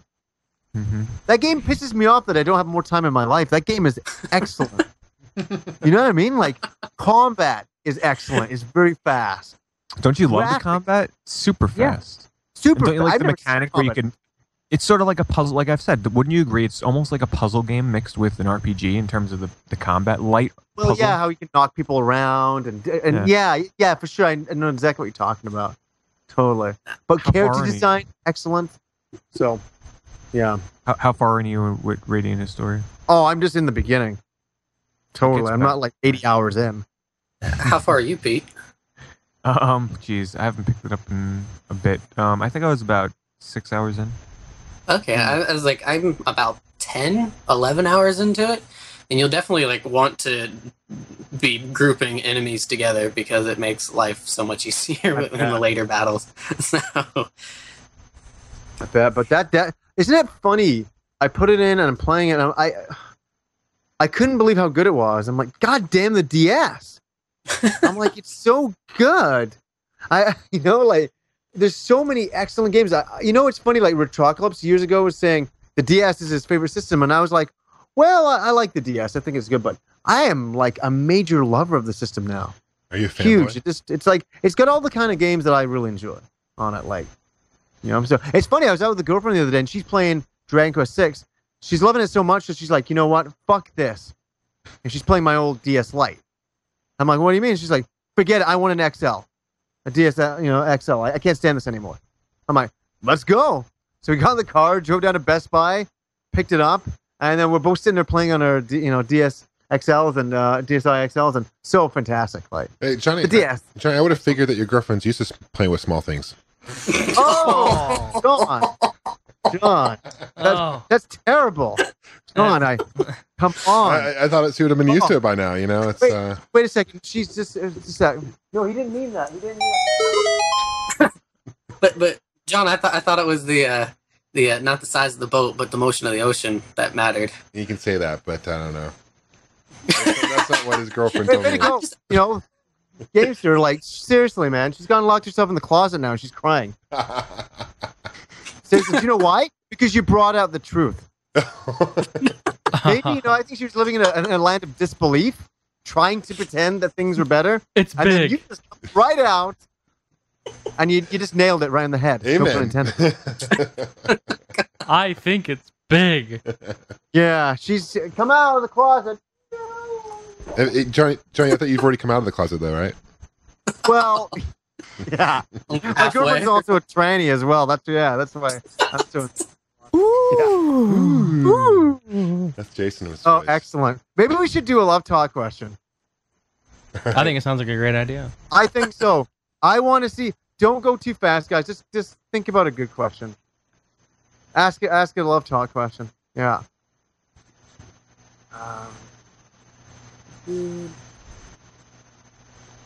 Okay. Yeah. So, anyways, guys in the chat, ask a love talk question. Ask anything that you so desire of the opposite sex, the same sex. I'll try to get Gamester's advice on that.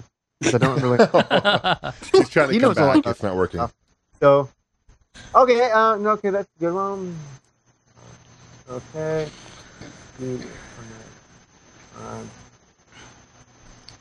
Oh, there's a good one.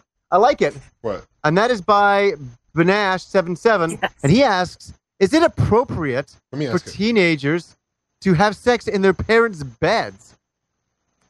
Wow, that's an interesting question. Okay. Have you ever done that, Gamester? Last night. Did you have sex in your parents? Have you ever had sex in your parents' bed? Woot woot. I have back in high school, yeah. Okay, You did? so, yeah. But you're the one asking, you're answering the question, not me. I'm not Love Doctor. The Love Talk I'm asking intro. the question, not answering it. Yeah. Come on now. Tell him how it Matt! is. I'm telling you how it is. Tell them what to do. I'm telling you what to do. All right. Okay. So it's that special time of the podcast for Love Talk with Dr. Johnny Millennium. Johnny, how's it going?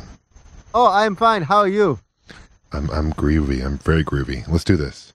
All right. So this is from Banash77. Is it appropriate for teenagers to have rough sex, not normal sex, but rough sex in their parents' bed? Johnny, to you. Well, isn't that interesting? If you're just going to have light sex, you might as well just do that in, maybe the grandmother's bed or something like that. But if you're having rough sex, yeah, go to the place that, spawned you. Absolutely. Jump in that satin bed and holy, ride the crazy waves, And just one thing, guys, make sure that your parents aren't in the same bed as you. I don't know, it might be a little awkward. I'm just saying. Gamester, have you ever had sex in your parents' bed? Back in high school, yes. Were they watching? No, they're out of town. Okay. Yeah. I know, it's just kind of the excitement of it all, because, back in high school, I only had a twin bed, and that's not enough room, Yeah. You got to upgrade to the queen or king, Oh, yeah. So, how about you, Jason? I know. I've done some crazy shit in my day, but I have not done that. I tell you what. I'll be come honest, over I and have haven't. sex in your parents' bed. I had sex in my brother's closet once in high school. It was weird. I don't know why. And then you came out of the closet. Oh, Nah. It was like a walk-in closet. It was weird. I don't know. Yahoo! You're all clear, kid. That's awesome. I love that sound effect. But Jason, really never? Yeah. Honestly, I never have. What about halfway in? No, man. I just stayed out of there. Really? Yeah. They probably had a locking key on. They knew when they were leaving the house. Like, lock the door, honey. Lock the door. He's No, gonna have sex in her bed. you know what? Let's go quick. Let's get the hell out of here. No, I was doing it in so many other places. Other weird places. Are we talking about The dog rooms, or are we What kind of talking weird about places? areas in the one body? What kind of weird places, Jason? Cars, out in nature, in the woods, in public, Public. Yeah, I love bathrooms, public, right? fitting rooms. Yeah, I love having sex in a mall and in the food court. That's kind of. I mean, I don't know. I don't think it's that weird, is it? No. On the table. People are eating. Like I like doing it at McDonald's. You're like, how are you going to eat all that? Squeaky, squeaky. Yeah, like just give me some chicken McNuggets, a Happy Meal. Yeah, I'm dropping my pants here. McPussy. Fine. I mean, McPussy. Taylor, have you ever had sex in your parents' bed? No, Have you ever thought about it? not really. I've always thought it was always kind of I just thought it was too creepy for me to do it there, so I did it elsewhere. Well, that's the kind of thing. Is that you know, like I'd be concerned about it. I know I did it back in the day for sure. But you just kind of think like, geez, is it sticky in here? Like I don't know. Like Gamester, when you got into your parents' bed, was it like were you kind of nervous about that? I don't know. I don't really think about it when you're making out with a chick. You're in the moment. That's the last thing you're thinking about. Yeah. I don't know. I mean, we cleaned the sheets after we were done. We're courteous. Had to change the motherfucking sheets. They were fucking messy. Yes. Yeah. So I want to thank you all for another glorious Love Talk question. And please keep asking Love Talk questions in the forums. And I really recommend go there right now. Go ask a question. And the more disgusting and twisted and more fucked up, the more I'll answer it. How about that? Thank you, guys. All right. I'll open it up for anyone gaming PC or anyone in the forums. What do you guys want me to talk about? What system? I may need a second or two to look it up just to remind me. But yeah, and while everyone's thinking and posting that, I'm going to go ahead and play the intro to it. Welcome to another episode of Gaming Piece Theater with Gamester81. Gamester, what piece of gaming history are you going to share with us today? okay, so a lot of people on the forums are asking about the Dreamcast. A lot of people want to know about the Dreamcast, so we're going to talk about the Dreamcast real quick. It came out a really cool date in North America on September 9th, 1999. And it retailed for, what did it retail for? But anyway. Rob Man will tell you he spent a lot of money on it in launch day. But Rob Man, if you're listening, how much did you spend on the machine? I don't know. I'm drawing a blank as far as costs go. But nevertheless, it was kind of one of those systems that came out right before PlayStation 2. And it, beat the whole GameCube thing to the market as well. But once the PlayStation 2 hit the market, it was pretty much done for. They had a kind of an internal modem as well, which you can plug into the wall and play online. I know, Johnny, you like Phantasy Star Online a lot, right? That's one of your choice games, right? You there, Johnny? Yeah, I'm talking. Okay. Can you hear me? No. Fucking son of a bitches. So overall, it sold about 10.6 million systems. It didn't last very long. It was Sega's last console to the market. Unfortunately, after that, Sega actually decided to pull out of the console market and basically make third-party games. It's one kind of interesting fact about the Dreamcast is the logo. In North America and Japan, the logo is kind of an orange swirl, whereas in Europe and Australia, it's blue. And I guess the reason that Sega did that was because there's already a company in Europe and Australia that already had a kind of similar logo, so they changed the color to blue. So every once in a while, if you find a controller that has a blue swirl on it, or a console with a blue swirl on it, that means it's probably most likely a PAL version. But I really like the blue. I actually prefer the blue to orange. There's different versions of the Dreamcast you can find.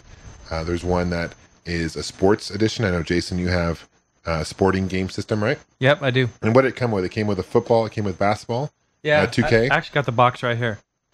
Yeah.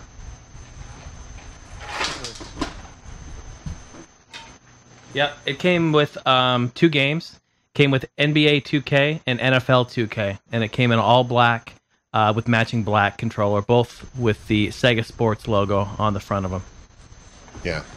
And there's also, I believe there was a version for EB Games had a version of it, which was like a blue Dreamcast. So there's different versions of the Dreamcast you find. The most common that you'll see is, I guess it would be like the light gray color or white color Dreamcast. It was probably one of my favorite systems, looking back on it. A lot of great arcade ports. I know, Jason, you're a big fan of the arcade games that were for it. I mean, Definitely. Crazy Taxi, House of the Dead. They had some really great ports for it. The first 2 weeks it was released, guys, almost 500,000 consoles were sold. Tell you what killed the system, though, ultimately, was that there was no copy protection. So people figured out how to copy games, okay? And that just killed Sega. And ultimately, Sega decided to pull out, unfortunately. But I know a lot of people are hoping for a Dreamcast 2. Nope. Will it happen? What do you guys think? Oh, definitely not. It's never going to I happen. say no. I would never say never to Sega, though. I don't know. I will say never. Really? Nowadays. Look, the thing is, I hate to say it, but Sega's not. I don't know. They're not the same company they used to be. Yeah. And I think we all can agree on that. And here's the and thing. they don't have the financial might anymore to do a console anymore, and especially to compete against Microsoft and Sony. They can't do that anymore. They can't. A Nintendo, they just can't do it. Yeah, not gonna happen. And the thing about Sega, though, back in the day when they were making consoles, they were making consoles left and right. I mean, they had the Genesis, they had the 32X of the Saturn, they had the Sega CD, and a quadrillion add-ons. All these add-ons, and honestly, the consumer just lost confidence in Sega, and it's really unfortunate that happened.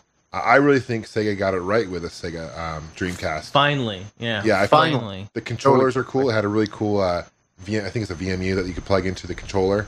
That I remember playing like football, and you could actually pick your plays on your controller, which the player you're playing wouldn't be able to see what you're picking for plays and stuff. It's cool, and there's actually mini games inside this VMU. So overall, it's a really great system. You can pick up a Dreamcast for really cheap now, and if you're looking into getting into retro systems, definitely check out the Dreamcast. There's some really arcade quality ports for the Dreamcast available. Oh, it still holds up excellently. Totally holds up. I mean, Resident Evil has some great games for the Dreamcast. I mean, what are some of the games, guys, that come to your mind that you would recommend?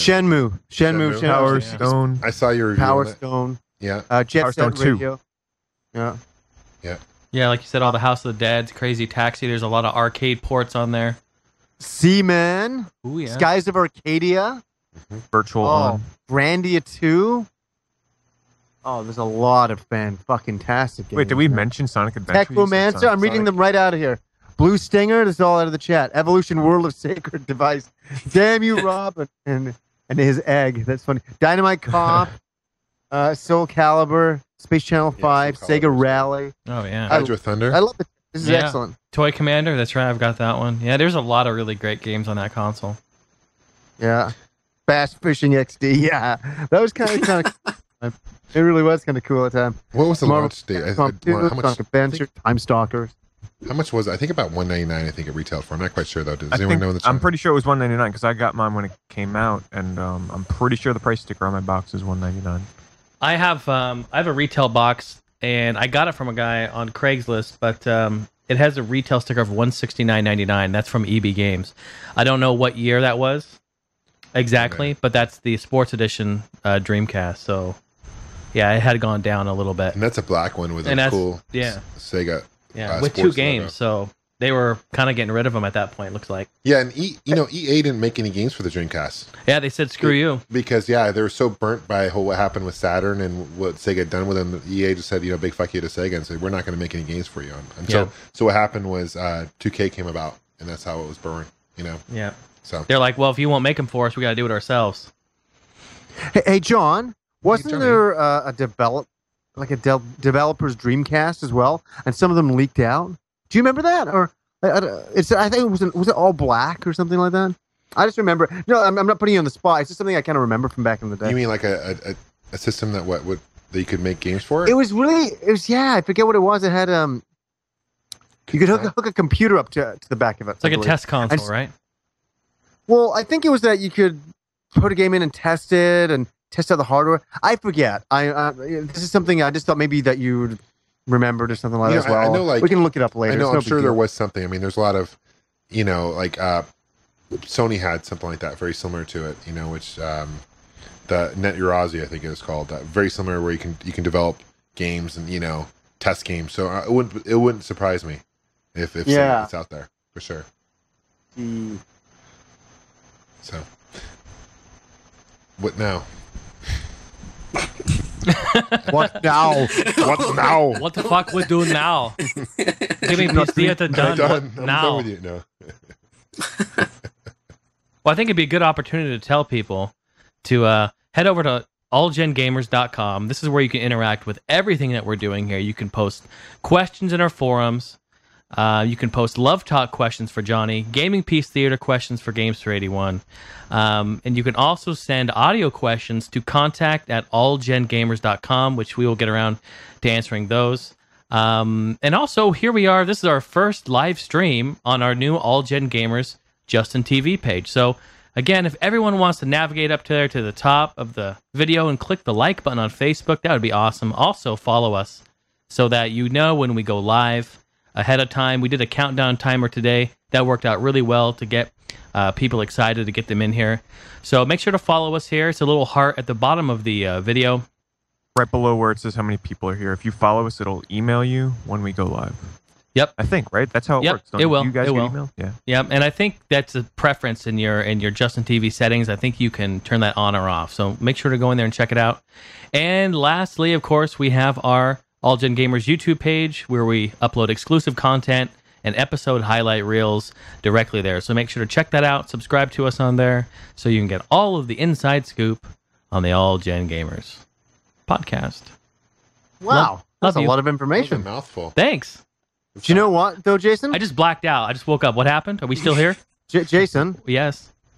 don't tell people what to do. I'm sorry. I'm sorry. I'll tell them what to do. Fuckers, do it. Kick your fucking ass.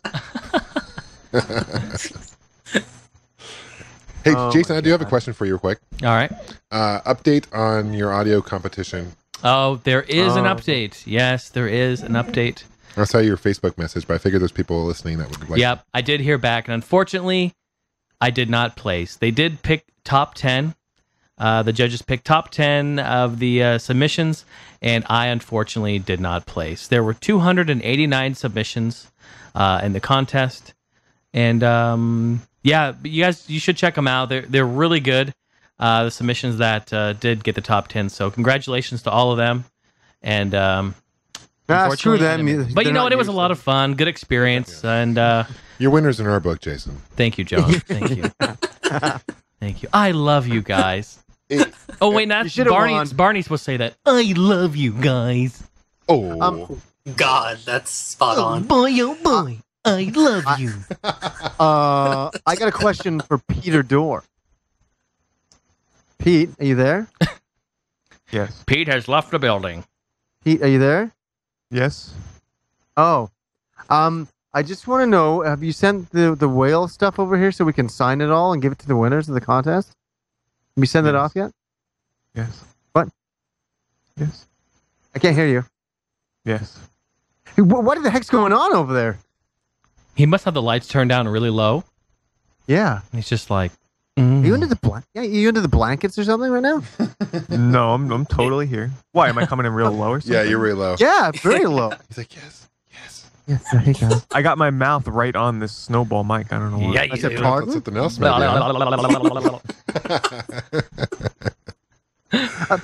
Did you send the package off? Yes. Now he's just Why? being, Every now time he's just doing it on purpose. Yes, he has.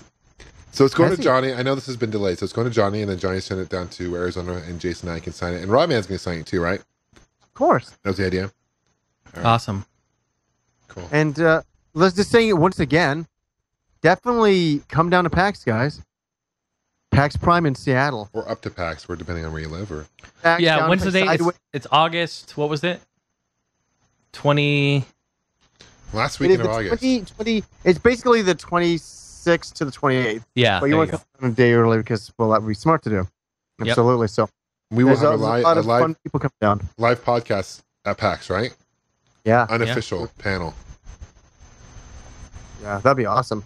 Taylor's coming. He's going to fly over from Japan, aren't you, Taylor? yeah, I'll get right on that one. Good. Book your flight now, then. We'll see. Yeah, you that on- only costs like $1,000 to do that. Now, Taylor, plug your YouTube channel. I guess I'm that would gonna be- pronounce this because I'm so proud of myself being able to pronounce this correctly now. It is Muragaru 553.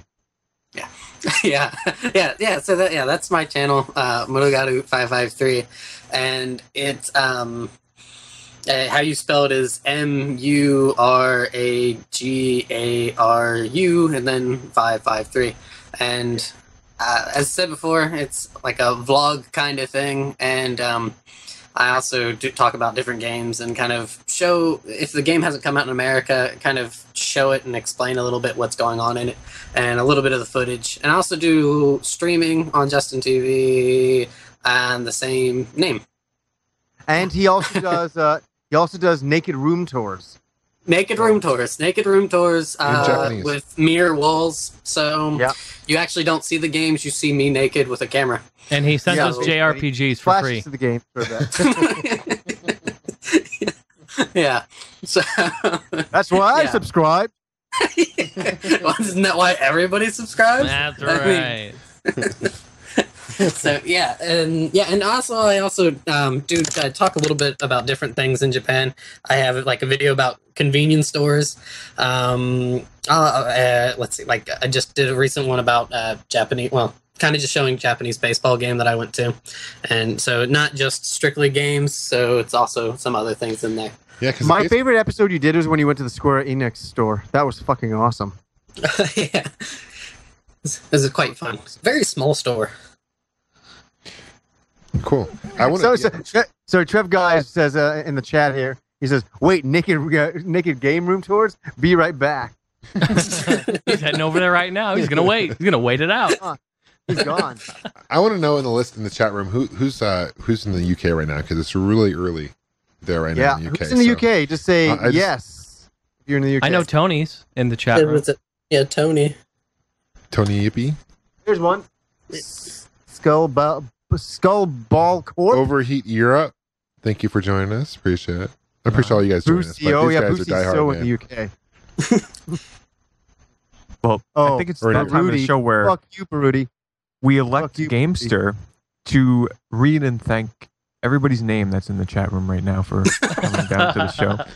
Frieder Frederick. Thank you. M4N1X, I appreciate it. Dan9550, Australia, you rock. The Real Vaglagia, do it. Yeah. Phantom Jet. You better get going quicker than that, Gaming John. in Mexico, gracias. Okay. Captain If you're in 8-Bit. England, post where you live in England. The loading screens, too. Thank you. John, you start at the top of the Catastrophe. list and work your way down on the user list. Kamloops, BC represent. Dystastrophe. Thank you. XLR4. Moo is what he says. Ah. Lunar Mythos. Canada. Thank you. A. I love. Oh, that's a great one. Thank you, A. Quebec, Canada. Thank you for putting French all over our manuals and our box arts. I'm in one bloody first, thank you. England, he said. Holland, Nebraska. Nice. Where in Nebraska? Toronto, Nebraska. Canada. Okay. My I'm wife's from sorry. Lincoln.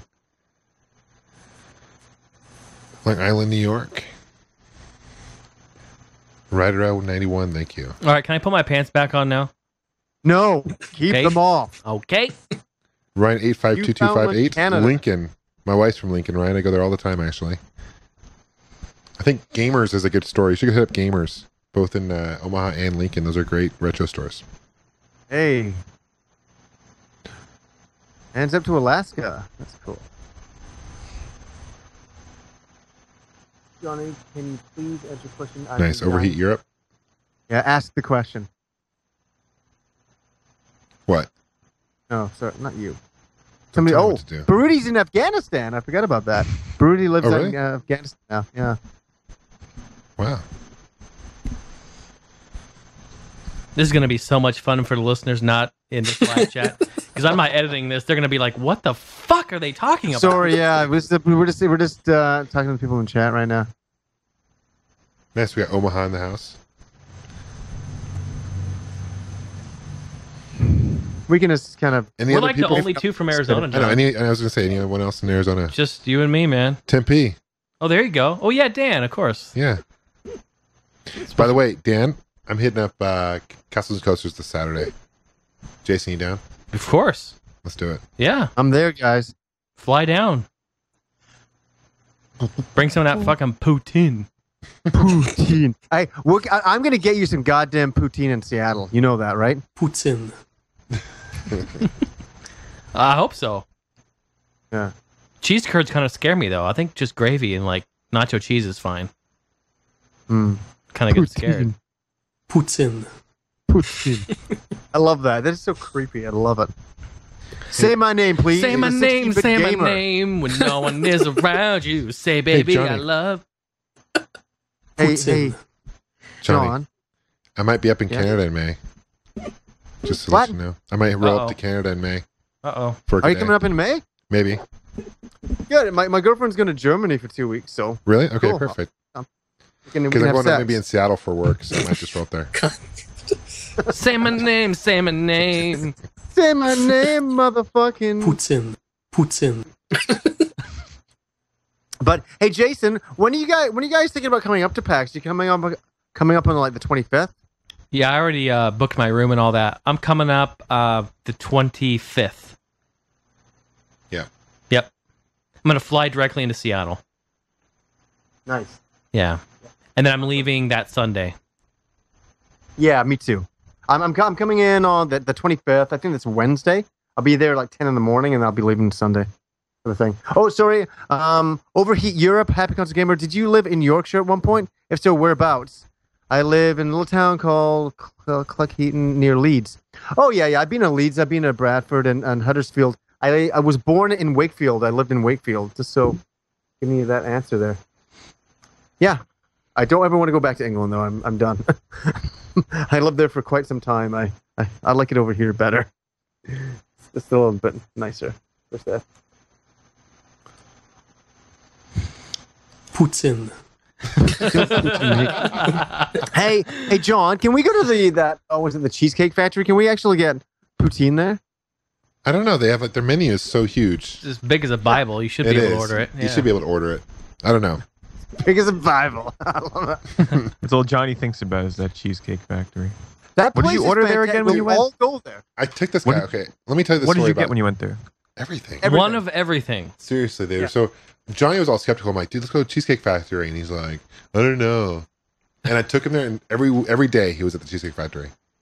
Yeah, but I thought John had some weird fetish for cheesecake. He's like, come on, let's go have some cheesecake at the Cheesecake Factory. I'm like, I don't really want cheesecake. He's like, no, you can get everything, anything there. And I'm like, oh yeah, So for true. sure. I'm, that's the kind of place that specializes in cheesecake and everything else is shit, right? But I absolutely was blown away there. It was fantastic. And it's funny. Here's something for stereotypical America. This is great. We're sitting, how we always got a seat because it's so packed at PAX is we'd always ask to sit at the bar and we'd always get served right away and we'd always get a seat right away. That was John's thing and it always worked for us. It was great. But when we're there, here's my stereotypical American thing. We're sitting there and this guy next to us, not a huge guy at all, probably my build. He orders this huge meal and he's just like mowing on it. And as he's nearly finished it, another meal comes beside him. And I'm like, oh, he's meeting up with somebody else. Nope. He finished that meal and started on the exact same size portion. And we're talking a heap of food. This is not like a small McDonald's meal or, this was a massive heap of fucking Their portions food. are huge. Disgusting. Well, the portion for one person, you'd be full. It's a good meal. This guy had like two, and I'm like, where's he putting it? I even said to John, I'm like, dude, that guy's like, on his second thing, he's like, oh yeah, it's American, man. Everybody eats like that. I'm like, well, yeah, but I've never seen it so blatant like that. Of course, we know America, there's a lot of obesity and, and some people eating people out there, but just to see that was very, very funny. So when we're there, we'll have to sit at the bar because that's the only way we get a goddamn seat. Yeah, that's a little secret because no one sits at the bar early. We always sit on a seat. It was always packed. But Oh yeah, we'll get you some fucking poutine, you motherfucker. hey, Pete, have you ever been to Seattle? No. Cool city. You'll like it. You'll love it. Well, I'll be at PAX the whole time, so I won't get to see too much probably. What day are you gonna come in, Pete? When does it start? Friday? It starts, it's Friday, East, Saturday, PAX East, and then yeah. Sunday you kind of leave. I'd recommend I'll get there coming on up- Thursday. Yeah, that's the smartest thing. That way you can just land, get situated, and fucking relax. Not because if you get there on a Friday, it's too much to do. Well, that's because I want to be there first thing in the morning on Friday. I want to be in that place as soon as it opens Yeah. up. Oh, I'm up at fucking like six in the morning. I just get up. I'm wide awake. I get like 4 hours sleep. I'm like, okay, let's go. I can't believe at the last PAX, I'm there in the lobby and everybody's fucking late. I'm like, come on, I'm ready to go. And we were first in the lineup and we held the spot for everybody else. But I don't recommend doing that. You better get down to these lineup things right there, or you won't get in. How I'm meaning is that you can't save places for people in lineups, especially for like the opening of the show, because you get shuttled inside. So you're inside. You can't go meet your friends in there. It's not possible. And Baruti asked the question, Johnny, can we sleep in the same bed at PAX? The answer is yes. As simple as that. This ain't confusing stuff, Baruti. I'm going to beat the hell out of you at PAX, just so you know that. I saw Baruti. Baruti we had on the show a while ago. And Baruti's listening right now. And he came down for the Marvel vs. Capcom 3 tournament at Game Deals. And it was funny. He's actually in the store and he's like looking at something on the shelf. I ran in. I was like a ninja. I got him into headlock. I put him in a sleeper hold and took him to the floor. And I'm like, Baruti, why didn't you come to my birthday party? And he's like, I wouldn't let him breathe. I just choked him for a while. It was really funny. So, it's very similar. Hey, Johnny, I have a joke for you. Speaking of ninjas. Yeah. What do ninjas drink? I don't know. What do ninjas drink? What the? Oh, that's excellent. Jesus Christ. That's kind of racist, though, isn't it? Only slightly. It's not a racist thing. That was awesome. That was very, very good, John. Thank you. Thank you. What Thank you very the? much. I was thinking I don't think I could ever make it to like PAX Prime. It's too expensive. It'd be expensive Yeah. for you. Too expensive. Not even just that, but like the time. Because I can't really get days off because there's only one of me, and there's really nobody who can take my place. Yeah, you just quit. Just quit. It's fine. Oh yeah, I'll just give him the bird and just walk out. Yeah, flying bird. That'll work. Uh-huh. So instead, probably if anything, I'll hit up Tokyo Game Show. That is about. Oh, that small show. Yeah, that's a small show. So, because have you ever heard of Jump Festa? Yeah, isn't that based on the magazine? Yeah, it has a lot of like I went, when did I go? In 2007, winter 2007, when they were having the demo for Brawl before it came out for Smash Brothers Brawl, and they had a bunch of other like they had like Dissidia and a bunch of other stuff at the time, and I went with a friend, and my friend wanted to buy some. It's from a manga called Eye Shield 21. It's like this football manga. And this is creepy as hell what they do. You go into this big giant warehouse and you're like corralled into a little area and you're set there and you have to wait until your area's number's called before they let you out to go buy things. So you're like herded like cattle into for this warehouse, and then you just sit there and wait, and then they're like, okay, number 21, and then your area goes up to the booths and stuff and buy stuff. Sounds fucking horrible. Sounds very hentai. It's really creepy. Oh my god! But yeah. Tokyo Game Show, that'll be fucking epic. We want to have you on the show right after that. We want to hear everything about that. I was gonna say I need to figure out when that is. I think it's in September. You're going to be our correspondent for the All Gen Gamer Show.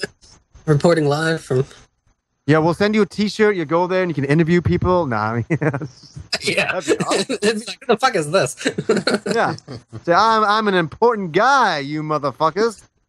That's all you had to say. They'll let you straight in. Yeah. Well, thanks for being Guys, on the what's show, going on? Taylor. Pete, I you're love very you. quiet tonight. You're scaring me. I'm reading the chat here. Are you? He's What's up happening in the there? chat. He loves the chat. He loves the chat. It's been awesome having you on the podcast, Taylor. Thanks for having me. I can't talk. Yeah, thanks for having me. It's midday there in Japan. Are you ditching work then for this? No. The public schools are not open just yet, so instead I'm at my company, which doesn't start until the afternoon. Okay. Well, thank you for joining us. We appreciate it. Yeah. Thank you for having me. It's fun. I'm happy. Like, I think it's funny that like finally the time I actually get to see like the live event or a part of the quick draws actually being on the show as opposed to watching the show, because I can't make it ever because I'm at work. Kind of wrong to be checking my phone during class or something. Like, fuck you kids, I got better things to do. Not really appropriate work behavior. Right. So, What you guys didn't know was I've been raiding with my guild this whole episode in Final Fantasy 11 right now. Bullshit. Yeah, I'm just kidding. That's what people thought, though. They're like, Pete's playing Final Fantasy 11. I'm like, no, totally not. People are playing worried that right Pete's leaving the All Gen Gamers because of that now. They're all paranoid. Yeah. They think this might be the end of All Gen Gamers because of it. He's addicted to Rift. It broke up because of Rift. It's created a rift in their relationship. Oh, Jesus. oh, you do really well with that sense of humor over here. He's on point. John, because Japan loves puns. Oh, really? They- Okay. Well, good. Yeah, they love puns, so they do it all the time. And like I'm personally, sometimes it doesn't really catch with me. I don't find it as funny, but they'll giggle pants the whole time if you start just rolling out puns. This guy just put in their chat. He says, "Japan." Japan. Japan, bitch. Japan. Japan, bitch. Gamester's a pretty punny guy, if you ask me. That won't go so well. He's a pretty punny guy. That's awesome. Now, Hey, the Burning Devil, I'm just not going to answer your question just because I'm not going to. How about that? Oh, Ooh. sting of 1,000 years. Hey, well, thank you, everybody. I don't even know what the question was. Thank you. Thank you. Thank you. Thank you, Pete. Thank you. You're welcome. Thank you. Thank you, Taylor. Thank you, Taylor. Thank you, Jason. Thank you, John. Thank you, Taylor. Thank you, Jason. Thank you, Taylor. Thank you, Johnny. Hey, Pete. Thank Pete. you. No, I want to thank you. You're welcome. Jason, Yes, sir. thank you. Thank you. Gamester, Yes. you're a pretty punny guy. The punniest motherfucker Well- I know. Thank you. Thank you plenty much. Johnny, thank you For what? for being you. Well, thank you. Pretty funny. Thank you, everyone in the chat. Thank you, everyone, for being here. We'll catch you on the flip flop. Catch you in your parents' bed.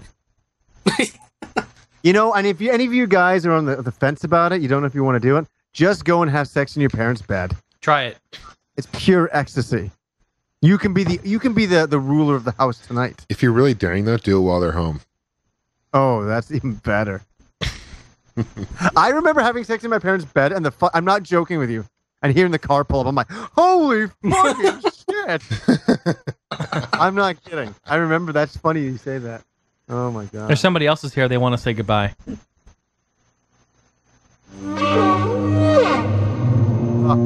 We're so done with that whale. I'm like, he can stick at your house, man. You can have that fucking dead carcass of a whale over there. Hey, we don't need the attitude, okay? We don't need it. Johnny's just a scorned lover. The scorned lover. There's a lot of people who love the whale. There, people are asking about the whale, and there's a lot of people who hate the whale. It's kind of there's a division. There's a civil war going on with our audience. I don't know. I think it's great. Maybe they want Robot Cat back. What about cat? Robo Cat. Team Whale.